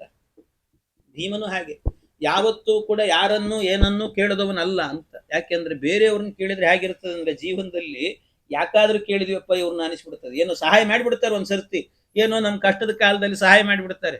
ಏನೋ ಇವತ್ತು ಹಿಂಗಿದ್ದಿ ಅಂತ ಹಾರಾಡ್ತಿದ್ದಿ, ಒಂದ್ ಕಾಲದಲ್ಲಿ ಭಿಕ್ಷೆ ಬೇಡ್ಕೊಂಡು ನಮ್ಮ ಮನೆಗೆ ಬಂದಿದ್ದಿ ಗೊತ್ತಾ ಅಂತ ಹಿಂಗ ಹಂಗಿಸ್ತಾರೆ. ಇವ್ನು ಪ್ರಾಣ ಹೋಗ್ಬೇಕು ಅಂತ ಅನಿಸೋದು ಒಂದ್ಸರ್ತಿ, ಹಂಗಿರುತ್ತದೆ. ಆದ್ರಿಂದಾಗಿ ಆದ್ರೆ ದೇವ್ರು ನೋಡ್ರಿ, ದೇವ್ರು ನಮ್ಮ ಜೀವನದಲ್ಲಿ ಕೊಡ್ತಿರ್ತಾನೆ. ಕೆಲವೊಂದ್ ಸರ್ತಿ ತಗೊಳ್ಳಿಕ್ಕಾಗಲ್ಲ, 2 ಕೈಲಿ ತಗೊಳ್ಳಿಕ್ಕಾಗಲ್ಲ, ಅಷ್ಟಷ್ಟು ಕೊಡ್ತಾನೆ. ಒಂದು ದಿವಸವೂ ಕೂಡ ನೀನು ಒಂದ್ ದಿವಸ ಬಿಕಾರಿ ಆಗಿದ್ದು ಇವತ್ತು ನಾ ಕೊಟ್ಟಿನಿ ಅಂತ ದೇವ್ರು ಹೇಳ್ತಾನೆ? ಎಲ್ಲಿಯಾದ್ರೂ ಕೂಡ ಹೇಳೋದೇ ಇಲ್ಲ, ದೇವ್ರು ಹೇಳೋದಿಲ್ಲ ಅಂತ. ಆದ್ರಿಂದ ಜೀವನದಲ್ಲಿ ದುಃಖ ಬಂದರೂ ಕೂಡ ದೇವರಿಂದ ಬರ್ರಿ, ಬೇರೆಯವ್ರು ಮಾತ್ರ ಸುಖ ಕೊಡೋದು ಬೇಡ ನಮಗೆ. ದಾಸರು ಅದನ್ನ ಹೇಳ್ತಾರೆ. ಅನ್ಯರಿಂದಲೇ ಸುಖವು ಆಯಿತೆಂಬುದಕ್ಕಿಂತ ನಿನ್ನಿಂದಾಯಿತು ಎಂಬ ಕ್ಲೇಶ ಮೇಲಯ್ಯ. ನಿನ್ನಿಂದ ಕ್ಲೇಶ ಬರ್ಲಿ, ಅನ್ಯರಿಂದ ಸುಖ ಬೇಡ ಅಂತ ಹೇಳ್ತಾರೆ. ಯಾಕೆ? ಇನ್ನೊಬ್ರು ಕೊಟ್ರೆ ಹಂಗಿಸ್ತಾರಪ್ಪ ದೇವ್ರೆ, ಬೇಡ. ಆದ್ರಿಂದ ಏನಾದ್ರೂ ಕೂಡ ಕೇಳೋದು ಅಂತಾದ್ರೆ ನಿನ್ನನ್ನು ಕೇಳ್ತೇನೆ. ಹಾಡಿದರೆ ಎನ್ನ ಒಡೆಯನ ಹಾಡುವೆ, ಬೇಡಿದರೆ ಎನ್ನ ಒಡೆಯನ ಬೇಡುವೆ, ಒಡೆಯಗೆ ಒಡಲನು ತೋರುವೆ, ಎನ್ನ ಬಡತನ ಭಿನ್ನ ಮಾಡುವೆ. ಒಡೆಯ ಶ್ರೀ ಪುರಂದರ ವಿಠಲರಾಯನ ಅಡಿಗಳನ್ನು ಸೇರಿ ಬದುಕುವೆ, ಅಡಿಗಳನ್ನು ಸಾರಿ ಬದುಕುವೆ. ಯಾವುದು ಬೇಡ, ಕೇಳೋದಿದ್ರೆ ಹಾಡಿದರೆ ಎನ್ನೊಡೆಯನ ಹಾಡುವೆ, ಬೇಡಿದರೆ ಎನ್ನೊಡೆಯನ ಅಷ್ಟೇ. ಆದ್ರಿಂದ ದೇವರನ್ನ ಬಿಟ್ಟು ಮತ್ತೆ ಯಾರನ್ನು ಕೇಳಲ್ಲ. ಆದ್ರಿಂದ ಅವರನ್ನ ಕೇಳಿದ್ರೆ ಅಪ್ರತಿಗ್ರಹ ವ್ರತಕ್ಕೆ ಭಂಗ ಇಲ್ಲ ಅಂತ ಹೇಳ್ತಾರೆ, ಭಂಗ ಇಲ್ಲ. ಆದ್ರಿಂದ ಅವ್ರ ಬಳಿಗೆ ಹೋಗ್ತೇನೆ ಅಂತ ಪರಶುರಾಮ ದೇವ್ರ ಬಳಿಗೆ ಹೋದ್ರಂತೆ. ಪರಶುರಾಮ ದೇವರ ಬಳಿಗೆ ಹೋಗಿ ಅವ್ರ ಹತ್ರ ದಾನ ಬೇಕು ಅಂತ.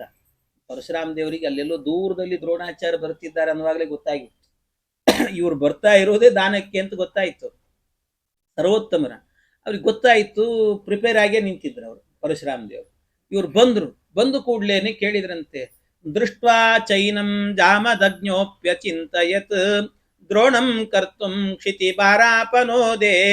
ಅದಕ್ಕೆ ದ್ರೋಣಾಚಾರ್ಯರು ಬಂದು ಕೂಡ್ಲೇನೆ ಕೇಳಿದ್ರಂತೆ, ಸ್ವಾಮಿ ನನ್ನ ಮಗ ಕೇಳ್ತಾ ಇದ್ದಾನೆ, ಹಂತಾಚಾಯಂ ಸ್ಯಾತ್ಸಹ ಪುತ್ರೇಣ ಚೇತಿ, ನನ್ನ ಮಗ ಕೇಳ್ತಾ ಇದ್ದಾನೆ, ಅದಕ್ಕೋಸ್ಕರ ಹಾಲು ಬೇಕಾಗಿದೆ, ಒಂದೇ ಒಂದು ಆಕಳ ದಾನ ಕೊಡ್ರಿ ಅಂತ ಕೇಳಿದ್ರು. ಒಂದೇ ಒಂದು ಆಕಳ ದಾನ ಕೊಡ್ರಿ ಅಂತಂದ್ರೆ ಪರಶುರಾಮ ದೇವರು ಹೇಳಿದ್ರು ನೋಡ್ರಿ, ಅಯ್ಯೋ ಇಷ್ಟೊತ್ತನಕ ಒಂದ್ ಅರ್ಧ ಗಂಟೆ ಮೊದಲು ಬಂದಿದ್ರೆ ಆಗ್ತಿತ್ತು ನೋಡು ಅಂದ್ರ, ಒಂದ್ ಅರ್ಧ ಗಂಟೆ ಮೊದಲು ಬರ್ಬೇಕಿತ್ತು ನೀನು ಅಂದ್ರ. ಯಾಕೆ ಇಲ್ಲಿ ತನಕ ಎಲ್ಲ ಇದ್ದು ಈಗ ಅರ್ಧ ಗಂಟೆ ಹಿಂದೆ ಬ್ರಾಹ್ಮಣರೆಲ್ಲ ಬಂದ್ರು, ಎಲ್ಲಾ ದಾನ ಕೊಟ್ಟು ಕಳಿಸ್ಬಿಟ್ಟೆ ನಾನು ಅಂದ್ರ.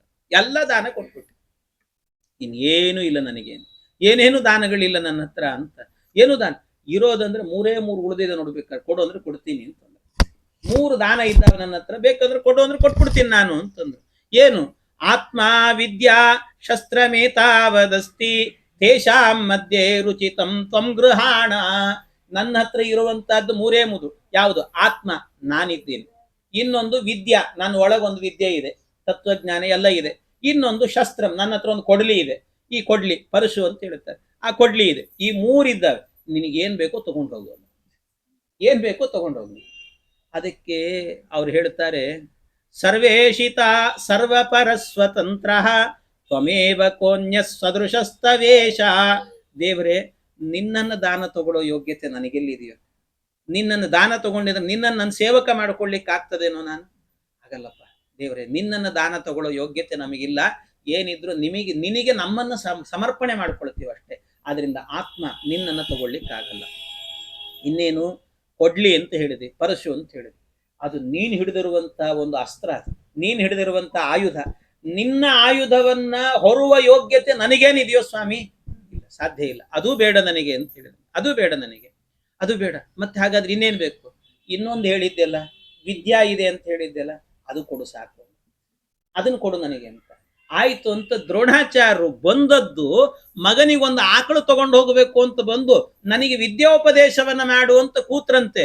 ಕೂತದ್ದು ಎಷ್ಟು ದಿವಸ ಅಂತ ಹೇಳಿದ್ರೆ, ಅಬ್ದದ್ವಿಷಟ್ಕೇನ ಸಮಾಪ್ಯತಾ ಸಹ ಯಯೌ ಸಕಾಯಂ ದೃಪದಂ ಮಹಾತ್ಮ. ಎಷ್ಟು ಅಂದ್ರೆ 12 ವರ್ಷಗಳ ಕಾಲ ಇಲ್ಲೇ ಕೂತ್ಬಿಟ್ರಂತ, ಬರೀ ಅಧ್ಯಯನಕ್ಕೆ ಅಂತ. ಪಾಪ ಅಲ್ಲಿ ಅದಕ್ಕೆ ಹಿಟ್ಟು ನೀರೇ ಗತಿ, ಅದಕ್ಕೆ ಅಶ್ವತ್ಥಾಮಾಚಾರ್ಯ ಅದೇ ಅಲ್ಲಿ ಅದೇ ಕುಡ್ಕೊಂತ ಕೂತ್ ಪಾಪ. ಅದು ಹಾಗಾಗಿ ಮತ್ತೆ ದುರ್ಯೋಧನ ಮನೆಗೆ ಹೋಗಿ ಬರ್ತಿದ್ದ ಕಾಣ್ತದೆ. ಆ ಹಾಲು ಕುಡಿದು ಅವನ ಪಕ್ಷಕ್ಕೆ ಸೇರಿಬಿಟ್ರು ಕೊನೆಗೆ. ಹಿಂಗಾಯ್ತು. ಅಂತೂ ಇದೆಲ್ಲವೂ ಕೂಡ ಏನು ಅಂತಂದ್ರೆ, ಇವ್ರು ನೋಡಿ ವಿದ್ಯೆ ಅಂತಂದ್ರೆ ಹಂಗಿರ್ತದೆ ನೋಡಿ. ವಿದ್ಯೆ ಅಂದ್ರೆ ವಿದ್ಯೆಗೆ ಅಂತ ಕೂತ್ರೆ ಎಲ್ಲಾ ಮಕ್ಕಳು ಮರಿ ಗಿರಿ ಎಲ್ಲ ಮರ್ತೇ ಬಿಟ್ರಂತೆ, ಎಲ್ಲ ಮರ್ತೇ ಬಿಟ್ರು. ಹಂಗೆ ಎಲ್ಲಿಯಾದ್ರೂ ಕೂಡ ವಿದ್ಯೆ ಕಲೀಲಿಕ್ಕೆ ಮಕ್ಕಳನ್ನೆಲ್ಲ ಪಾಠಶಾಲೆಗೆಲ್ಲ ಕಳಿಸ್ತಿರ್ತಾರೆ, ವಿದ್ಯಾಪೀಠಕ್ಕೆ ಅಲ್ಲಿ ಇಲ್ಲಿ ಅಂತ. ಆಗಾಗ್ಗೆ ಫೋನ್ ಮಾಡೋದು, ನಮ್ಮ ಮಗ ಹೇಗಿದ್ದಾನೆ, ಕಳಿಸ್ರಿ ಮಾಡಿಸ್ರಿ, ಅದು ಹಂಗ ಅನುಭವ. ಒಂದ್ಸರ್ತಿ ಹೋದ್ರು ಅಂತ ಆದ್ರೆ ಮುಗೀತು ಅಂತ ಅರ್ಥ. ಅಧ್ಯಯನ ಅಂದ್ರೆ ಅಧ್ಯಯನ ಅಂತ. ಇವರು ಮಗನಿಗೆ ಆಕಳು ತಗೊಂಡ್ಬರ್ತೀನಿ ಅಂತ ಹೋದವ್ರು 12 ವರ್ಷ ತಿರುಗಿ ನೋಡಿಲ್ಲ ಮತ್ತೆ. ಹಂಗಿದ್ರಂತೆ ವಿದ್ಯೆ ಕಲಿಯೋದಂದ್ರೆ ಹಂಗೆ ಕಲಿಬೇಕು ಅಂತ ಹೇಳ್ತಾರೆ. ಆ ರೀತಿಯಲ್ಲಿ ದ್ರೋಣಾಚಾರ್ಯರು ಆ ರೀತಿ ಕಲ್ತರಂತೆ. ಆಮೇಲೆ ಇಷ್ಟೆಲ್ಲ ಕಲ್ತಾದ ನಂತರ ಮುಂದೆ ವಿಚಾರ ಮಾಡಿದ್ರಂತೆ, ಇನ್ನು ಸರಿ, ಇವ್ರ ಹತ್ರ ಅಂತೂ ನನಗೆ ದಾನ ಸಿಗಲಿಲ್ಲ. 12 ವರ್ಷದ ಅಧ್ಯಯನ ಆಯ್ತು. ಆ ಅಧ್ಯಯನ ಎಲ್ಲ ಮುಗಿದಾದ್ಮೇಲೆ ಇನ್ನು ನನಗೊಂದು ಮಗನಿಗೊಂದು ಆಕಳು ಬೇಕಲ್ಲ ಅಂತ ಅವತ್ ನೆನಪಾಯ್ತಂತ ಅವ್ರಿಗೆ. 12 ವರ್ಷ ಆದ್ಮೇಲೆ ಒಂದು ಆಕಳು ತಗೊಂಡ್ಬರೋಣ ಅಂತ ಹೊರಟ್ರಂತೆ. ಅಲ್ಲ, ಆದ್ರೂ ಇಲ್ಲಿ ಒಂದು ಸಮಸ್ಯೆ ಏನು ಅಂತಂದ್ರೆ, ಭಗವಂತ ಒಂದ್ ಕೆಲಸ ಅಂದ್ರೆ, ಅವನಿಗೇನು ಸರ್ವಸಮರ್ಥ ಪರಮಾತ್ಮ. ಒಂದು ಆಕಳು ಬೇಕು ಅಂತಂದ್ರೆ ಇಚ್ಛಾ ಮಾತ್ರಂ ಪ್ರಭೋ ಸೃಷ್ಟಿ, ಕ್ಷಣ ಮಾತ್ರದಲ್ಲಿ ಸೃಷ್ಟಿ ಮಾಡಿ ಕೊಟ್ಬಿಡ್ಬೋದಿತ್ತು ಈ ಬ್ರಾಹ್ಮಣನಿಗೆ. ಪಾಪ ಏನು ಇಲ್ಲದೆ ಖಾಲಿ ಕೈಲಿ ಯಾಕೆ ಕಳಿಸ್ಬೇಕು? ವಿದ್ಯೆ ಕೊಟ್ಟ ಅದು ಬೇರೆ ವಿಷಯ, ಅಂತೂ ಖಾಲಿ ಕೈಲಿ ಕಳಿಸಿದ್ನಲ್ಲ, ದಾನ ಕೊಡಬಹುದಿತ್ತಲ್ಲ ಈ ಪರಶುರಾಮ ದೇವರು, ಯಾಕೆ ಕೊಡ್ಲಿಲ್ಲ ಅಂತ ಕೇಳಿದ್ರೆ ಶ್ರೀಮದ್ ಆಚಾರ್ಯ ಹೇಳುತ್ತಾರೆ, ನ ದೇವಾನಾಂ ಆಶತಂ ಪೂರುಷಾಹಿ ಸಂತಾನಜಾಃ ಪ್ರಾಯಶಃ ಪಾಪ ಯೋಗ್ಯಾಃ ನಾ ಕಾರಣಾತ್ ಸಂತತೇಃ ಅಪ್ಯಭಾವೋ ಯೋಗ್ಯಸ್ಸುರಾಣಾಂ ಸದಮೋಘರೇತಸಾಂ. ಶ್ರೀಮದ್ ಆಚಾರ್ಯ ಕೊಡುವಂತ ನಿರ್ಣಯ ಇದು. ಏನು ಅಂತ ಹೇಳ್ತಾರೆ ಅಂದ್ರೆ, ನೋಡಿ ಏನಾಗಬೇಕು, ಇವತ್ತು ಇವ್ರು ಏನ್ ಮಾಡಬೇಕು ಅಂದ್ರೆ, ಇವತ್ತು ನಾನ್ ದಾನ ಕೊಟ್ಟೆ ಅಂತ ಆದ್ರೆ ಮತ್ತೆ ಇನ್ನೊಬ್ಬರ ಹತ್ರ ಪ್ರತಿಗ್ರಹ ಅಂತ ಹೋಗೋದಿಲ್ಲ. ಇವ್ರು ಹೋಗ್ಬೇಕು, ಹೋಗಿ ಇವ್ರಿಗೆ ಆಕಳು ಸಿಗಬಾರದು, ಆಕಳು ಸಿಗದಂತೆ ಆಗಿ ಮುಂದೇನಾಗಬೇಕು, ದೃಪದನ ಜೊತೆಗೆ ಅವರಿಗೆ ಶತ್ರುತ್ವ ಬೆಳಿಬೇಕು, ಆಮೇಲೆ ಪಾಂಡವರು ಗುರುಗಳಾಗಬೇಕು, ಕೌರವರು ಗುರುಗಳಾಗಬೇಕು, ಕೊನೆಯಲ್ಲಾಗಬೇಕಾದ್ರೆ ದುರ್ಯೋಧನ ಬಂದು ಇವರ ಅಸ್ತ್ರವಿದ್ಯೆಯನ್ನ ನೋಡಿ ಸಂತೋಷಪಟ್ಟು ಇವ್ರಿಗೆ ಕಾಲಿಗೆ ಬೀಳಬೇಕು, ಕಾಲಿಗೆ ಬಿದ್ದು ಇವ್ರು ಹೇಳ್ತಾರೆ ಬ್ರಾಹ್ಮಣರು ನಾವು ಯುದ್ಧ ಮಾಡಲ್ಲ ಅಂತ, ಆದ್ರೆ ಕಾಲಿಗೆ ಬಿದ್ದಾಗ ಬ್ರಾಹ್ಮಣರು ಕರಿಗೆ ಬಿಡುತ್ತಾರೆ. ಆದ್ರಿಂದಾಗಿ ಕಾಲಿಗೆ ಬಿಡಬೇಕು, ಕಾಲಿಗೆ ಬಿದ್ದು ಕೇಳ್ಕೋಬೇಕು, ಆಗ ಇವ್ರು ಯುದ್ಧ ಮಾಡಬೇಕು. ಆ ಯುದ್ಧದಲ್ಲಿ ಸಹಸ್ರಾರು ಜನರ ತಲೆಯನ್ನ ಇವ್ರು ಉರುಳಿಸ್ಬೇಕು. ಯಾಕೆಂದ್ರೆ ಭಗವಂತನ ಸಂಕಲ್ಪ ಇದು, ದೇವರ ಸಂಕಲ್ಪ. ಯಾಕೆಂದ್ರೆ ಪಾಂಡವರ ಕಡೆ ನಿಂತವರೆಲ್ಲರೂ ಕೂಡ ದೇವತೆಗಳು, ದೇವತೆಗಳು ಅಷ್ಟು ಸುಲಭದಲ್ಲಿ ಸಾಯೋದಿಲ್ಲ, ಆದ್ರಿಂದ ದೇವತೆಗಳ ಕೈಯಿಂದ ಸಾಯ್ತಾ ಇರಬೇಕಾದ್ರೆ, ಆದ್ರಿಂದ ಈ ದ್ರೋಣಾಚಾರ್ಯ ಕೈಯಿಂದ ಸಾಯ್ಬೇಕು ಅನೇಕರು. ಅದರಿಂದ ಅವರು ಅಂತಹ ಕೆಲಸ ಮಾಡಬೇಕಾದ್ರಿಂದ ಇದೆಲ್ಲ ನಡಿಬೇಕು ಅಂದ್ರೆ ಇವತ್ತು ನಾನು ಆಕಳು ಕೊಡಬಾರ್ದು ಅಂತ ಅನ್ಕೊಂಡೆ.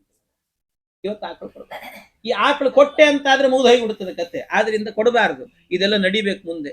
ಅಲ್ಲ, ದೇವತೆಗಳು ತಮ್ಮಷ್ಟಿಗೆ ತಾವು ಸಾಯ್ತಿದ್ರಲ್ಲ ಅಂದ್ರೆ, ಇಲ್ಲ ಹಂಗೆಲ್ಲ ಸಾಯಲ್ಲ ಅಂತ ದೇವತೆಗಳ ವಿಶೇಷ ಏನು ಅಂತಂದ್ರೆ, ಸಜ್ಜನರು ಇರ್ತಾರಲ್ಲ, ಅದು ಯಾಕೆ ಸಾಯ್ಬೇಕಾದ್ರೆ, ಯಾಕೆ ಪಾಂಡವರ ಕಡೆಯವರೆಲ್ಲ ದೇವತೆಗಳು ಸಾಯ್ಬೇಕು ಯಾಕೆ ಅವರು ಅಂದ್ರೆ, ಅವ್ರು ಇದ್ರು ಅಂತ ಆದ್ರೆ ಕಲಿಯುಗ ಆರಂಭ ಆಗಲ್ಲ, ಯುಗ ಧರ್ಮ ನಡಿಬೇಕಲ್ವಾ.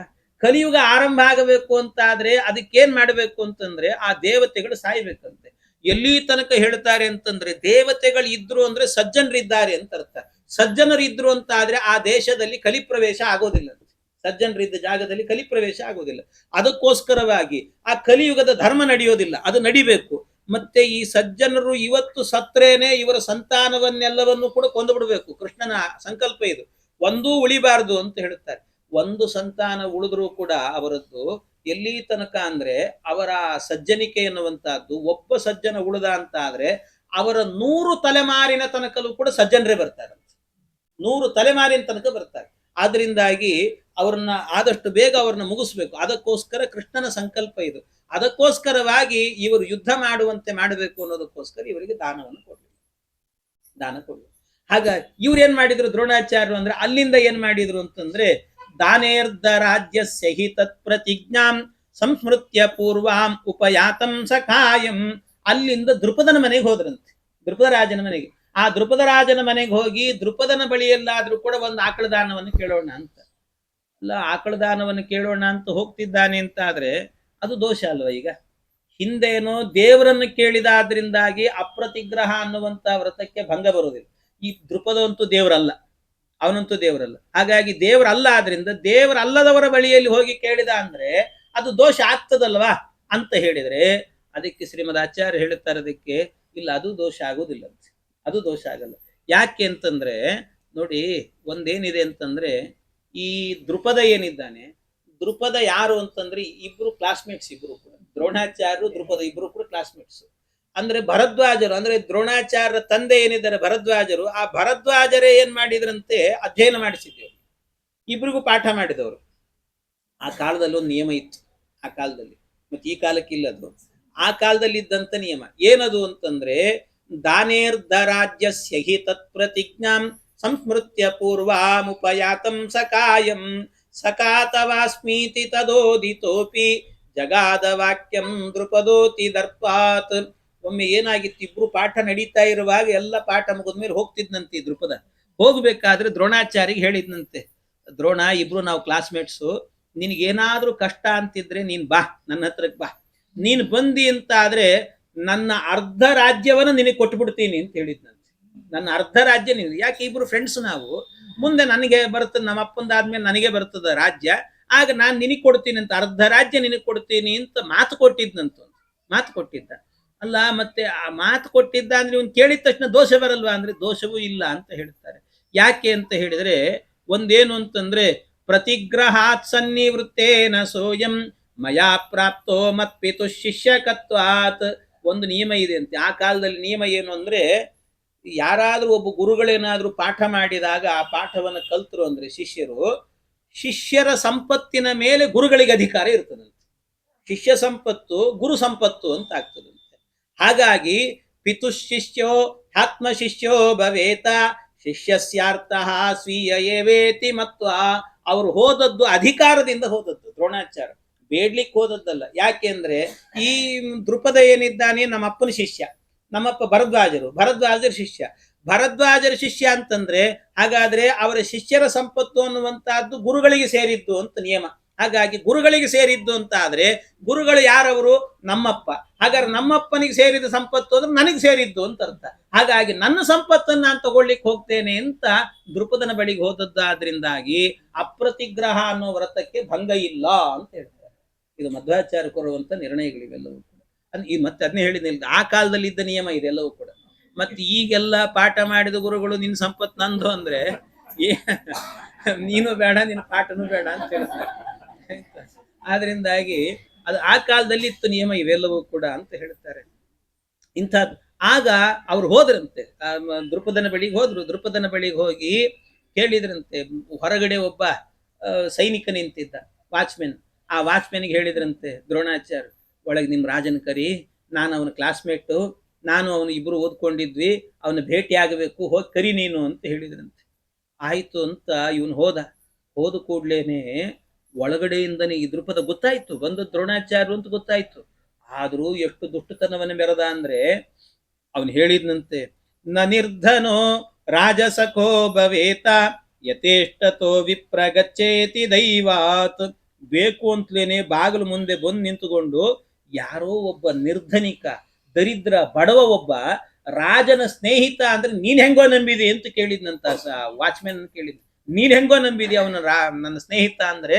ನಾನೊಬ್ಬ ರಾಜ, ಅವನೊಬ್ಬ ಸಾಮಾನ್ಯ ವ್ಯಕ್ತಿ, ಯಾರೋ ಒಬ್ಬ ಬ್ರಾಹ್ಮಣ. ಇಂಥ ಬ್ರಾಹ್ಮಣರು ಬೇಕಾದಷ್ಟು ಮಂದಿ ಬರ್ತಿರ್ತಾರೆ, ಹೋಗಂತೇಳು, ಮುಂದಕ್ಕೆ ಹೋಗೋ ಅಂತ ಹೇಳು ಅಂತಂದ. ಈ ಮಾತು ಹೇಳ್ಬೇಕಾದ್ರೆ ಎಷ್ಟು ಅವಮಾನ ಆಗ್ಲಿಕ್ಕಿಲ್ಲ ಹೇಳ್ರಿ ಅವ್ರಿಗೆ. ಎಷ್ಟು ಅವಮಾನ ಆಯ್ತು ಅಂದ್ರೆ, ಇತೀರಿತೆ ಸ್ಯಾಶು ಬಭೂವ ಕೋಪ ಬಂತಂತವ್ರಿ, ಸಿಟ್ಟು ಬಂತು. ಎಂಥ ಸಿಟ್ಟು ಅಂದ್ರೆ ತಡಿಲಿಕ್ಕಾಗ್ಲಿಲ್ಲ ಅಂತವ್ರಿಗೆ.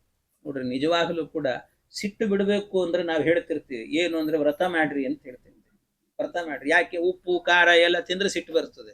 ಆದ್ರೆ ಇವ್ರು ಮೊದ್ಲಿಂದ ವ್ರತ ಮಾಡಿದವರು, ಶಿಲೋಂಚ ವೃತ್ತಿ ಮಾಡಿದವರು, ಮತ್ತೆ ಯಾಕೆ ಬಂತು ಇವ್ರಿಗೆ ಸಿಟ್ಟು? ವ್ರತದಲ್ಲೇ ಇದ್ರಿ ಇವರು, ಶಿಲೋಂಚ ವೃತ್ತಿ ವ್ರತದಲ್ಲೇ ಇದ್ದವರು, ಅವರಿಗೂ ಸಿಟ್ಟು ಬಂತಲ್ಲ. ಯಾಕೆ ಅಂತಂದ್ರೆ ಇದರ ಮೇಲೆ ಮಧ್ವಾಚಾರ್ಯ ನಿರ್ಣಯವನ್ನು ಕೊಡ್ತಾರೆ. ಏನು ಅಂದ್ರೆ, ಜಿತೇಂದ್ರಿಯಸ್ಯಾಪಿ ಮುನೇರ್ ಹರಿಚ್ಛಯ. ಹರಿ ಇಚ್ಛೆ ಅಂತೆ. ಜಿತೇಂದ್ರಿಯ, ಅವನು ನಿಜವಾಗ್ಲೂ ಇಂದ್ರಿಯಗಳನ್ನ ಗೆದ್ದಿದ್ದ, ಆದ್ರೂ ಕೂಡ ಆ ಮುನಿಗೆ ಹರಿಯ ಇಚ್ಛೆ ಎನ್ನುವಂತಹದ್ದಿದೆಯಲ್ಲ, ಹರಿ ಇಚ್ಛೆಯಿಂದಲೇ ಕೋಪ ಬಂತು. ಭಗವದಿಚ್ಛೆ ಅನ್ಕೊಳ್ತೀವಿ, ನಾವು ಅನ್ಕೊಳ್ತೀವಿ ಮನುಷ್ಯ ಏನ್ ಬೇಕಾದ್ರೂ ಸಂಕಲ್ಪ ಮಾಡ್ತಿರ್ತಾನೆ, ಹಂಗಾಗ್ಲಿ ಹಿಂಗಾಗ್ಲಿ ಅಂತ. ನಾವ್ ಏನ್ ಅನ್ಕೊಂಡ್ರು ನಡೀತದ ಅದೆಲ್ಲವೂ ಕೂಡ. ಹಂಗ ನಮ್ದು ನಮ್ಮ ಮನಸ್ಸಿಗೆ ಬಂದದ್ ನಡೀಲಿ ಅಂತ ಅನ್ಕೋಬಾರ್ದು. ದೇವರೇ ನೀನ್ ನಡೆಸಿಕೊಡು ಅಂತ ಕೇಳಬೇಕಷ್ಟೇ. ನೀನೇನ್ ಅನ್ಕೊಂಡಿದ್ದಿ ಅದು ನಡೀಲಿ ಅಂತ ಅನ್ಬೇಕಷ್ಟೇ. ದೇವರನ್ನು ಕೇಳ್ಕೋಬೇಕು.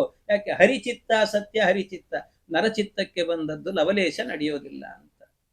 ಅದರಿಂದ ಎಲ್ಲ ಅವನಿಚ್ಛೆಗೆ ಬಂದಂತೆ. ಅದರಿಂದ ಹರಿಚ್ಛಯ, ಜಿತೇಂದ್ರಿಯಸ್ಯಾಪಿ ಮುನೇರ್ ಹರಿಚ್ಛಯ, ಹರಿಯ ಇಚ್ಛೆಯಿಂದಾಗಿ ಅವ್ರಿಗೆ ಕೋಪ ಬಂತು. ಕೋಪ ಬಂದು ಕೂಡ್ಲೇನೆ ಸಿಟ್ಟಿನಿಂದ ಒಂದು ಮಾತನ್ನು ಹೇಳಿದರು ನೋಡ್ರಿ. ಸೋಯಂ ಪಾಪೋ ಮಾಮವಜ್ಞಾಯ ಮೂಢೋ ದುಷ್ಟಂ ವಚೋ ಶ್ರಾವಯದಸ್ಯ ದರ್ಪಂ. ಇಷ್ಟು ದರ್ಪದಿಂದ ನಾನು ಎದರಲ್ಲಿ ಮಾತಾಡ್ತಾ ಇದ್ದೀಯಲ್ಲ, ನಿನಗೆ ಇವತ್ತೇ ಚಾಲೆಂಜ್ ಮಾಡ್ತೇನೆ ನೋಡು ಅಂತ ಹೇಳಿದ್ರು. ಚಾಲೆಂಜ್ ಮಾಡ್ತೀನಿ ನಿನಗೆ ಅಂತ ಸವಾಲೆಸದ್ರಂತೆ ದ್ರೋಣಾಚಾರ್ಯರು. ಸವಾಲೆಸದು ಹೇಳುತ್ತಾ ಇದ್ದಾರೆ. ಹನಿಶ್ಚಯ ಇತ್ಯೇವ ಮತಿಂ ವಿದಾಯ ಯಯೌ ಕುರುನ್ ಶಿಷ್ಯತಾಂ ನೇತುಮೇತಾನ್. ಹನಿಶ್ಚಯ ಇತ್ಯೇವ ಮತಿಂ ವಿದಾಯ, ನೀನು ಇವತ್ತಲ್ಲ ನಾಳೆ ನನ್ನ ಪಾದಕ್ಕೆ ಬಂದು ನಿನ್ನ ಪ್ರಾಣ ಭಿಕ್ಷೆಯನ್ನು ಕೇಳಬೇಕು, ಹಾಗೆ ಮಾಡ್ತೀನಿ ನಿನಗೆ ಅಂತಂದ್ರಂತೆ ದ್ರೋಣಾಚಾರ್ಯ. ಒಂದು ದಿವಸ ಬ್ರಾಹ್ಮಣರನ್ನ ಎದುರಾಕೊಳ್ಳಿಕ್ ಹೋಗಬಾರದು. ಅವ್ರಿಗೆ ತಾಕತ್ತಿಲ್ಲ, ಬರೀ ಅನ್ನ ಸಾರು ತಿಂದಿರ್ತಾರೆ ಅಂತ ಅನ್ಕೊಂಡ್ಬಿಡ್ಬೇಡ್ರಿ.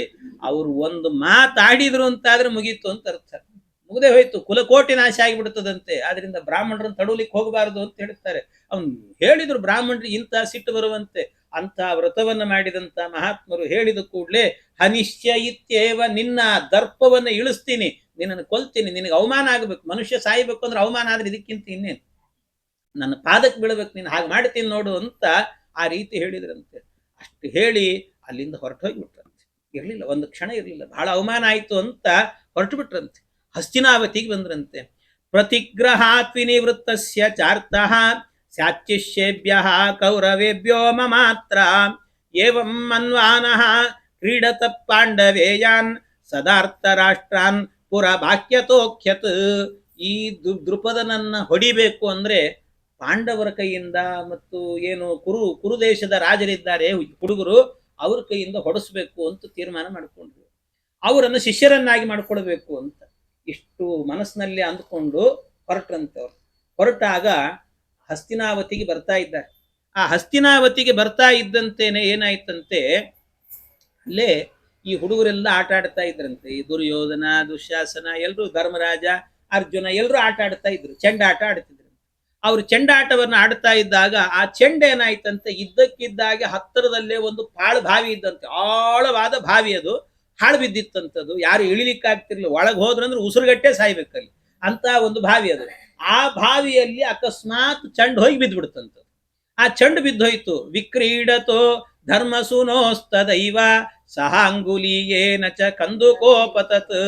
ಅದಕ್ಕೇನಾಯ್ತಂತೆ, ಬಾವಿಯಲ್ಲಿ ಚೆಂಡು ಬಿತ್ತು. ಚೆಂಡು ಬಿತ್ತಲ್ಲ ಅಂತ ಒಂದ್ಸರ್ತಿ ಬಗ್ಗಿ ನೋಡ್ಬೇಕು ಅಂತ ಈ ಧರ್ಮರಾಜ ಏನ್ ಮಾಡಿದ, ಹೋಗಿ ಬಗ್ಗಿ ನೋಡಿದ್ನಂತ ಒಂದ್ಸರ್ತಿ. ಅದನ್ನ ಬಗ್ಗಿ ನೋಡ್ಬೇಕಾದ್ರೆ ಅವ್ನ ಕೈಯಲ್ಲಿ ಒಂದು ಉಂಗ್ರ ಇತ್ತು, ಅವ್ರಮ್ಮ ಕೊಟ್ಟಿದ್ದು, ಬಹಳ ಚೆನ್ನಾಗಿತ್ತಂತ. ಆ ಉಂಗ್ರನು ಬಿದ್ದು ಹೋಗ್ಬಿಡ್ತು. ಉಂಗ್ರನು ಬಿದ್ದೋಯ್ತು. ಈ ಧರ್ಮರಾಜನಿಗೆ ಗೋಳು, ಅಯ್ಯೋ ನಮ್ಮಮ್ಮ ಕೊಟ್ಟಿದ್ದು ಎಲ್ಲಿ ಹೋಯ್ತೋ ಏನೋ ಅಂತ ಅದನ್ನ ತಗೋಬೇಕು ಅಂತ ಬಹಳ ಪ್ರಯತ್ನ. ಆದ್ರೆ ಆಳವಾದ ಬಾವಿ, ಯಾರು ಇಳಿಲಿಕ್ಕೆ ಧೈರ್ಯ ಇಲ್ಲ, ಏನ್ ಮಾಡಬೇಕು? ಬಾಲು ಹೋಯ್ತು, ಚೆಂಡು ಹೋಯ್ತು, ಈ ಕಡೆ ಉಂಗ್ರನು ಹೋಯ್ತು, ಏನ್ ಮಾಡೋದು ಅಂತ ಇಷ್ಟೆಲ್ಲ ಒದ್ದಾಡ್ತಾ ಇದ್ದಾರಂತೆ. ಆಗ ಅಷ್ಟು ಇವರೆಲ್ಲ ಹೇಳ್ತಾ ಇರಬೇಕಾದ್ರೆ ಹಂಗ್ರೆ ಅವರಲ್ಲಿ ಯಾರಿಗೂ ಸಾಮರ್ಥ್ಯ ಇಲ್ವಾ ಅಂದ್ರೆ, ಅಲ್ಲಿ ಏನಾಯ್ತಂತೆ, ಭೀಮಸೇನ್ ದೇವರು ಬಂದ್ರಂತೆ. ಭೀಮ ಹೇಳಿದ್ನಂತೆ, ನಿಷ್ಪತ್ಯ ಚೋದೃತ್ಯ ಸಮುತ್ಪತಿಷ್ಯೆ ಉಪಾದ ಮುಷ್ಮಾತ್ ಪೃಷನೀಚದಾಪಿಸಾ. ಅದಕ್ಕೆ ಹೇಳ್ತಾರೆ ಭೀಮಸೇನ್ ದೇವರು, ನೋಡು, ನೀನೇನು ಯೋಚನೆ ಮಾಡಬೇಡ, ಒಳಗೆ ಆಳದಲ್ಲಿದೆ ಅಂತ ಹೇಳ್ತಿದ್ದೆ ಅಂತ ಯೋಚನೆ ಮಾಡ್ತಿದ್ದೀರಿ, ಏನು ಯೋಚನೆ ಮಾಡಬೇಡ. ನಿಷ್ಪತ್ಯ ಚೋದೃತ್ಯ, ಒಂದು ಸರ್ತಿ ಹಿಂಗ್ ಹಾರ್ತೀನಿ ಮತ್ ಮೇಲೆ ಹಾರ್ತೀನಿ ನಾನು ಅಂತಂದ್ರೆ, ಒಳಗೆ ಹೋಗ್ತೀನಿ, ಚೆಂಡು ಉಂಗ್ರ ಎರಡೂ ಕೂಡ ಒಂದೇ ಕ್ಷಣದಲ್ಲಿ ಹಾರಿ ಮೇಲ್ ತರ್ತೀನಿ. ಯಾಕೆ ಇಷ್ಟು ದುಃಖ ಪಡ್ತಾ ಇದ್ದೀನಿ ಅಣ್ಣ ಅಂತ ಹೇಳಿದ್ನಂತೆ ಧರ್ಮರಾಜನ್. ನೀನ್ ಯಾಕೆ ಇಷ್ಟು ದುಃಖ ಪಡ್ತಾ ಇದ್ದಿ? ಹಾಗೆಲ್ಲ ಬೇಡ, ನೀನೇನು ಯೋಚನೆ ಮಾಡಬೇಡ ಅಂತ. ಸಕಂದುಕಾಂ ಮುದ್ರಿಕಾಂ ಪಶ್ಯತಾದ್ಯ ಸರ್ವೇ ಕುಮಾರ ಇತಿ ವೀರ್ಯ ಸಂಶ್ರಯಾತ್. ಈ ಮಾತನ್ನು ಹೇಳ್ತಾ ಇದ್ದಂತೇನೆ ಎಲ್ರು ಗಾಬರಿಯಾಗಿ ನೋಡಿದ್ರಂತೆ ಭೀಮನನ್ನು. ಒಂದ್ಸರ್ತಿ ಏನು ಭೀಮ ಮಾಡಿದ್ರು ಮಾಡ್ಯಾನೆ ಇವನು ಅಂತ ಅನ್ಕೊಂಡ್ರಿಲ್ಲ. ಆ ಬಾವಿಯಲ್ಲಿ ಹಾರ್ಲಿಕ್ಕೆ ಯಾರು ಧೈರ್ಯ ಮಾಡ್ತಿರ್ಲಿಲ್ಲ, ಅಂತ ಬಾವಿ ಅದು. ಅದಕ್ಕೆ ಇದನ್ನ ಮಾಡ್ತೇನೆ ಅಂತ ಹೇಳ್ತಾ ಇದ್ದಂತೇನೆ ಇದ್ದಕ್ಕಿದ್ದಾಗೆ ಅಲ್ಲಿಗೆ ದ್ರೋಣಾಚಾರ್ಯ ಬಂದ್ರಂತೆ. ದ್ರೋಣಾಚಾರ್ಯ ತದಾ ಕುಮಾರಾನ್ ಅವದತ್ಸ ವಿಪ್ರೋ ದಿಗಸ್ತ್ರ ಬಾಕ್ಯಾಂ ಭವತಾಂ ಪ್ರವೃತ್ತಿಂ. ಅವ್ರು ಹೇಳಿದ್ರಂತೆ, ನೀವೆಲ್ಲ ಕ್ಷತ್ರಿಯರ ನೀವು ಅಂದ್ರಂತೆ. ಕ್ಷತ್ರಿಯರ ನೀವೆಲ್ಲರೂ ಕೂಡ, ಇಷ್ಟು ಕ್ಷತ್ರಿಯ ವಂಶದಲ್ಲಿ ಬಂದವರು, ಒಂದು ಚೆಂಡು ಒಳಗೆ ಬಿದ್ರೆ ನಿಂತ ಜಾಗದಿಂದ ತೆಗಿಲಿಕ್ಕಾಗಲ್ಲ. ಯಾರೋ ಹೇಳ್ತಿದ್ದೀರಿ ಒಳಗೆ ಹಾರ್ತೀನಿ ಮೇಲ್ ಮತ್ತೆ ಹಾರಿ ಬರ್ತೀನಿ ಅಂತ ಹೇಳ್ತಿದ್ದೀರಿ, ಅದೆಲ್ಲ ಕ್ಷತ್ರಿಯರ್ ಮಾಡುವಂತಹದ್ದು. ಯಾರಾದ್ರೂ ಕೂಡ ಹೆಂಗಿರ್ಬೇಕು, ನಿಂತ ಜಾಗದಲ್ಲಿ ಅದನ್ನ ತರಬೇಕು, ಹಂಗ್ ಮಾಡ್ಬೇಕು ನೀವೆಲ್ಲ ಅಂತಂದ್ರು. ಅಂದ್ರೆ ಭೀಮಸೇನ್ ದೇವರಿಗೆ ಅವಮಾನ ಮಾಡ್ತಿದ್ದಾರೆ ಅಂತ ತಿಳ್ಕೊಂಡ್ಬಿಡ್ಬೇಡ. ಮತ್ತೆ ಭೀಮಸೇನ್ ದೇವರಿಗೆ ಅವಮಾನ ಅಲ್ಲ ಇದು. ಮತ್ತೇನು ಅಂತಂದ್ರೆ, ಭೀಮಸೇನ್ ದೇವರು ಸಾಮರ್ಥ್ಯ ಇದೆ. ಇಲ್ಲಿ ಇಷ್ಟೇ ಉದ್ದೇಶ ಏನು ಅಂತಂದ್ರೆ, ದ್ರೋಣಾಚಾರ್ಯರ ಸಾಮರ್ಥ್ಯ ಗೊತ್ತಾಗಬೇಕು. ಅದಕ್ಕೋಸ್ಕರ ಈ ಮಾತನ್ನು ಹೇಳಿದ್ರು. ಭೀಮಸೇನ ಎಲ್ಲಾ ಸಾಮರ್ಥ್ಯವೂ ಕೂಡ ಇದೆ. ಅವನಿಗೆ ಹಂಗೆ ನಿಂತು ತರಿಸ್ತಾನೆ, ಅದನ್ನ ಒಳಗಿಂದಲೇ ಗಾಳಿ ಬೀಸಿ ಮೇಲೆ ಹಾರಿ ಬರುವಂತೆ ಮಾಡುತ್ತಾನೆ, ಎಲ್ಲ ಮಾಡುತ್ತಾನೆ. ಆದ್ರೂ ಸುಮ್ಮನೆ ಇದು ದ್ರೋಣಾಚಾರ್ಯ ಇವರ ಗುರುಗಳಾಗಬೇಕಲ್ವಾ, ಅದಕ್ಕೋಸ್ಕರವಾಗಿ ಸುಮ್ಮನೆ ಇದ್ದ ಭೀಮನು ಕೂಡ. ಏನ್ ಮಾತಾಡಿ ಆಯ್ತು ಅಂತ. ಇತೀರಿತ ಅಸ್ತ್ರವಿದಂ ಕುಮಾರ ವಿಜ್ಞಾಯ ವಿಪ್ರಂ ಸುರ ಪೂಜ್ಯ ಪೌತ್ರಂ. ಅದಕ್ಕೆ ಹಾಗಾದ್ರೆ ಹ್ಯಾಕ್ ತರೋದು ಇದನ್ನ ಅಂತ ಹೇಳಿದ್ರು. ನೀವೇನು ಯೋಚನೆ ಮಾಡಬೇಡ್ರಿ, ನಾನ್ ತರ್ತೀನಿ ನೋಡ್ರಿ ಇದನ್ನ ಅಂತ ಹೇಳಿದ್ರಂತ ಅಶ್ವತ್ಥಾಮ ಇವರು ದ್ರೋಣಾಚಾರ್ಯ ಹೇಳಿ, ಅಲ್ಲೆಲ್ಲೋ ಹತ್ತಿರದಲ್ಲೇ ಒಂದು ಹುಲ್ಕಡ್ಡಿ ಇತ್ತಂತೆ. ಆ ಹುಲ್ಕಡ್ಡಿ ತಗೊಂಡು ಹಿಂಗ್ ಹಾಕಿದ್ರಂತೆ ಕೆಳಗೆ, ಆ ಬಾವಿಗೆ ಹಾಕಿದ್ರಂತೆ. ಆ ಬಾವಿಯಲ್ಲಿ ಹುಲ್ಕಡ್ಡಿ ಅನ್ನುವಂಥದ್ದು ಹೋಗಿ ಬಿದ್ದು ಅದೇನೋ ಅಡ್ಡವಾಗಿ ಬೀಳ್ತದೆ. ಸಾಮಾನ್ಯ ಹುಲ್ಕಡ್ಡಿ ಇದು ಹಂಗ್ ಬೀಳ್ಲಿಲ್ಲಂತೆ, ಉದ್ದವಾಗಿ ನಿಂತ್ಕೊಳ್ತಂತೆ. ಅದು ನಿಂತ ಮೇಲೆ ಇನ್ನೊಂದು ಹುಲ್ಕಡ್ಡಿ ತಂದ್ರು, ಅದನ್ನ ಹಂಗೆ ಹಾಕಿದ್ರು, ಅದರ ಮೇಲೆ ಜೋಡಣೆ ಆಯ್ತಂತ. ಅದು ಇನ್ನೊಂದು, ಹೀಗೆ ಅನೇಕ ಹುಲ್ಕಡ್ಡಿಗಳನ್ನೆಲ್ಲ ಜೋಡಣೆ ಮಾಡಿ ಆ ಒಂದು ಹುಲ್ಕಡ್ಡಿ ಏನ್ ಮಾಡಿತ್ತಂತೆ, ಈ ಚೆಂಡನ್ನ ಮಾತ್ರ ತಗೊಳತಂತೆ. ಅದನ್ನ ನಿಧಾನವಾಗಿ ಹೀಗೆ ಎಳೆದ್ರಂತೆ, ಹುಲ್ಕಡ್ಡಿಯಿಂದ ಎಳೆದ್ರಂತೆ. ಏನ್ ಮಂತ್ರ ಪ್ರಯೋಗವೋ ಏನ್ ಅಸ್ತ್ರಗಳು ಅರ್ಥ ಆಗಲ್ಲ. ಹಿಂಗ್ ಎಳೆದು ಚೆಂಡನ್ನು ಕೊಟ್ರೆ ಕುಣಿದು ಕುಪ್ಪಳಿಸಿದ್ವು ಅಂತವೆಲ್ಲ ಹುಡುಗರು. ಅಷ್ಟಾಗ್ಬೇಕಾದ್ರೆ ಧರ್ಮರಾಜ ಹೇಳ್ದ, ಅಯ್ಯೋ ಬಾಲೇನೋ ಸಿಕ್ತು, ನಮಗೆ ಚೆಂಡು ಸಿಕ್ತು, ನಾನು ಉಂಗ್ರ ಇದೆ ಇನ್ನು ಅಂತಂದ. ಉಂಗ್ರ ಕೊಡ್ರಿ ಅಂತಂದ. ಸರಿ, ಏನ್ ಯೋಚನೆ ಮಾಡಿ ಇನ್ನೊಂದ್ ಸರ್ತಿ ಹಂಗೆ ಹಾಕಿದ್ರಂತೆ. ಹಾಕಿ ಉಂಗ್ರ ಅರ್ಧ ತೆಗೆದಿದ್ದಾರೆ ಇನ್ನು ಉಂಗ್ರವನ್ನ. ಆಗ ಕೇಳಿದ್ರಂತೆ ದ್ರೋಣಾಚಾರ್ಯ ಕೇಳಿದ್ರಂತೆ, ನೀನು ಉಂಗ್ರ ನಿನಗೆ ಕೊಡ್ತೀನಂತೆ, ನನಗೇನು ಕೊಡ್ತಿ ಅಂದ್ರಂತೆ. ದ್ರೋಣಾಚಾರ್ಯ ಯಾವತ್ತು ಕೇಳದೆ ಇರೋರು ನನಗೇನು ಕೊಡ್ತಿ ಅಂತ ಕೇಳಿದ್ರಂತೆ. ಕೇಳಿದ್ದಕ್ಕೆ ಆಗ ಹೇಳಿದ್ರಂತೆ. ಇವನೇ ಕೇಳ್ದ, ಸ್ವಾಮಿ ನಿಮಗೆ ಏನು ಬೇಕು ಕೇಳ್ರಿ ಕೊಡ್ತೀನಿ ಅಂತಂದ, ಸರ್ವಸ್ವ ಕೊಡ್ತೇನೆ ಅಂತಂದ. ಸರ್ವಸ್ವ ಕೊಡ್ತೇನೆ ಅಂತಂದಾಗ ಆಗ ಇವ್ರು ಹೇಳಿದ್ರಂತೆ, ಏನು ನನಗೇನು ಬೇಡ, ಯಥೇಷ್ಟ ವಿತ್ತಾಶನ ಪಾನಮಸ್ಯ ಧರ್ಮಾತ್ಮಜ ಪ್ರತಿ ಜಜ್ಞೇಸು ಶೀಘ್ರಂ ತಥೈವ ತೇನೋದ್ರುತ ಮಂಗುಲೀಯಂ ತ್ರಿವರ್ಗ ಮುಖ್ಯಾತ್ಮಜ ವಾಕೃತೋನು. ಅವ್ರು ಹೇಳಿದ್ರಂತೆ, ನನಗೇನು ಬೇಡ, ಯಥೇಷ್ಟ ವಿತ್ತಾಶನ ಪಾನಮಸ್ಯ ಅಂತ. ನನ್ನ ಹೆಂಡತಿ ನನ್ನ ಮಗ ಇಬ್ಬರಿದ್ದಾರೆ, ನಮ್ಮಿಷ್ಟು ಜನರಿಗೂ ಕೂಡ ನಿತ್ಯ ಊಟ ತಿಂಡಿ ದುಡ್ಡು ಏನ್ ಬೇಕೋ ಅಷ್ಟು ನೋಡ್ಕೊಂಡ್ಬಿಡ್ರಿ ಅಂತ. ನನ್ನ ಮಗ ಹಾಲೊಂದು ಕೇಳಿದ್ದಾನೆ, ಎಷ್ಟು ಕುಡಿತಾನೋ ಗೊತ್ತಿಲ್ಲ, ಅವ್ನು ಎಷ್ಟು ಕುಡಿತಾನೋ ಅಷ್ಟು ಕೊಟ್ಬಿಡ್ರಿ ದಿವಸ ಅಂತಂದಂತೆ. ಅದು ನಿತ್ಯ ಕೊಡ್ಬೇಕು ನೀವು ಅಂತ ಹೇಳಿದಾಗ, ಧರ್ಮಾತ್ಮಜ ಪ್ರತಿ ಜಜ್ಞೇಸು ಶೀಘ್ರಂ, ಕ್ಷಣ ಮಾತ್ರದಲ್ಲೇನೆ ಈ ಯುಧಿಷ್ಠಿರ ಏನ್ ಮಾಡಿದಂತೆ, ಆಯ್ತು ಅಂತ ಪ್ರತಿಜ್ಞೆ ಮಾಡೇ ಬಿಟ್ಟಂತೆ, ನಾವು ಕೊಡ್ತೀವಿ ನಿಮಗೆ ಅಂತಂದಂತೆ. ನಿಮ್ಮಂತ ಬ್ರಾಹ್ಮಣರು ಸಾಕು, ಯೋಗ ಬಂತಲ್ಲ ನಮಗೆ, ಸಾಕು ನಮಗೆ ಜನ್ಮಕ್ಕೆ ಅಂತ ಅನ್ಕೊಂಡು ಕೊಡ್ತೀವಿ ಅಂತ ಹೇಳೇ ಬಿಟ್ಟನಂತೆ. ತಥೈವ ತೇನೋ ಧೃತ ಮಂಗುಲೀಯಂ, ಆಯ್ತು ಅಂತ ಅವಾಗ ಇವರು ಕೂಡ ಅವನ ಉಂಗುರವನ್ನು ತೆಗೆದು ಕೊಟ್ರಂತೆ. ಇಷ್ಟೆಲ್ಲ ಆದ್ಮೇಲೆ ಆವಾಗ ಇವ್ರಿಗೆ ಸಂಶಯ ಬಂತಂತೆ, ಅಲ್ಲ ಇಷ್ಟೇನು ಆಗೋಯ್ತು, ದ್ರೋಣಾಚಾರ್ಯ ಬಂದ್ರು ಮಾಡಿದ್ರು ಇದನ್ನೆಲ್ಲ ಕೊಟ್ರು ಹೋದ್ರು, ಅವಾಗ ಇವ್ರಿಗೆ ನೆನಪು, ಇವ್ರು ಯಾರು ಅಂತ ಗೊತ್ತಿಲ್ಲಲ್ಲ, ಪರಿಚಯನೇ ಇಲ್ಲಲ್ಲ, ಎಲ್ಲ ಮಾತು ಕೊಟ್ವಿ ಇಲ್ಲ ಅಂತ ಅನಿಸಿ ಆವಾಗ ಕೇಳಿದ್ರಂತೆ, ಪಪ್ರಚುರೇನಂ ಸಹಿತ ಕುಮಾರಾಹ ಕೋಸೀತಿ ಸೋಪ್ಯಾಹ ಪಿತಾಮಹೋನಃ.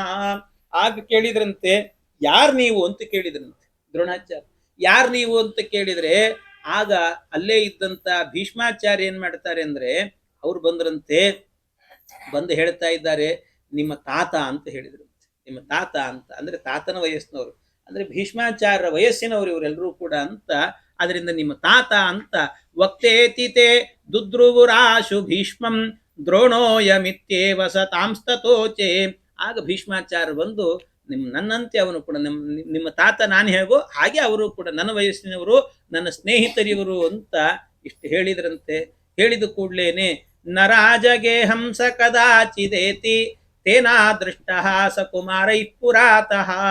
ಆಗ ದ್ರೋಣಾಚಾರ್ಯ ಇನ್ನೇನು ಹೊರಡ್ತಾ ಇದ್ರೆ ಆ ದ್ರೋಣಾಚಾರ್ಯ ಹೇಳಿದ್ರಂತೆ, ದ್ರೋಣಾಚಾರ್ಯ ಈಗಾಗಲೇ ನಿಮ್ಮ ಅಸ್ತ್ರ ಪ್ರಯೋಗದ ಮಹಿಮೆಯನ್ನು ನೋಡಿದ್ದಾರೆ ನಮ್ಮ ಹುಡುಗರೆಲ್ಲರೂ ಕೂಡ, ಅದಕ್ಕೆ ಹಾಗೂ ನಮ್ಮ ಹುಡುಗರೀಗ ಅದನ್ನೆಲ್ಲ ಕಲಿಬೇಕು, ಅದಕ್ಕೆ ನಿಮ್ಮ ಶಿಷ್ಯರೇ ಆಗಿಬಿಡುತ್ತಾರೆ, ನೀವು ಅವ್ರನ್ನ ಸ್ವೀಕಾರ ಮಾಡ್ರಿ ಅಂತ ಭೀಷ್ಮಾಚಾರ್ಯ ಹೇಳಿದ್ರಂತೆ. ಹೇಳಿದ ಕೂಡ್ಲೇನೆ ಆಯ್ತು ಅಂತ ಭೀಷ್ಮಾಚಾರ್ಯರು ಮತ್ತು ದ್ರೋಣಾಚಾರ್ಯರು ಇವರ ಹತ್ರ ಅನೇಕ ಶಾಸ್ತ್ರ ವಿಚಾರಗಳನ್ನ, ಇಬ್ರು ಅವರು ಸ್ನೇಹಿತರೆ, ಅನೇಕ ಶಾಸ್ತ್ರ ವಿಚಾರಗಳು ಅವರು ಮಾಡ್ತಿದ್ರಂತೆ ಅನೇಕ ಬಾರಿ. ಅವರ ಹತ್ರ ಇವರು ವಿಶೇಷವಾಗಿ ಎಲ್ಲವನ್ನು ಕೂಡ ಕಲ್ತರು ಅಂತ. ಶ್ರುತ್ವಾ ವೃದ್ಧಂ ಕೃಷ್ಣವರ್ಣಂ ದ್ವಿಜಂತಂ ಮಹಾಸ್ತ್ರ ವಿದ್ಯಾಮಪಿ ತಾಂ ಮಹಾಮತಿ ದ್ರೋಣಂ ಜ್ಞಾತ್ವಾ ತಸ್ಯ ಶಿಷ್ಯತ್ವ ಏತಾನ್ ದದೌ ಕುಮಾರಾಂಸ್ತತ್ರ ಗತ್ವಾ ಸ್ವಯಂ ಚ. ಎಲ್ಲರೂ ಕಲ್ತರು, ಆದ್ರೆ ಭೀಮಸೇನ ದೇವರು ಮಾತ್ರ ಕಲಿತಿರ್ಲಿಲ್ಲಂತೆ. ಮತ್ತೆ ಆಗಲೇ ಹೇಳಿದ್ನಲ್ಲ, ಆ ಅಸ್ತ್ರದಿಂದಾಗಿ ಚಂಡನ ಮೇಲೆತ್ತಿದ್ರು. ಭೀಮನೇ ಮಾಡ್ಬೋದಿತ್ತಲ್ಲ, ನಿಮಗೆ ಅದು ಗೊತ್ತಿಲ್ಲ ಅಂತಂದ್ರು. ನಿಜವಾಗ್ಲೂ ಯಾಕೆ ಮಾಡ್ಲಿಲ್ಲ ಅಂದ್ರೆ, ಆಚಾರ್ಯ ಹೇಳುವಂತ ನಿರ್ಣಯ ಏನು ಅಂದ್ರೆ, ಅವ್ರು ಹೇಳ್ತಾರೆ, ಭೀಮ ಯಾವತ್ತೂ ಕೂಡ ಅಸ್ತ್ರ ಪ್ರಯೋಗವನ್ನು ಮಾಡ್ತಿರ್ಲಿಲ್ಲಂತೆ. ಯಾಕೆ ಮಾಡ್ತಿರ್ಲಿಲ್ಲ ಅಂದ್ರೆ, ಅಸ್ತ್ರ ಪ್ರಯೋಗ ಅಂದ್ರೆ ಬಾಣ ಪ್ರಯೋಗವನ್ನು ಮಾಡೋದು ಅಂತಂದ್ರೆ, ಬಾಣಕ್ಕೆ ಒಬ್ಬ ಅಭಿಮಾನಿ ದೇವತೆ ಇರ್ತಾರಂತೆ.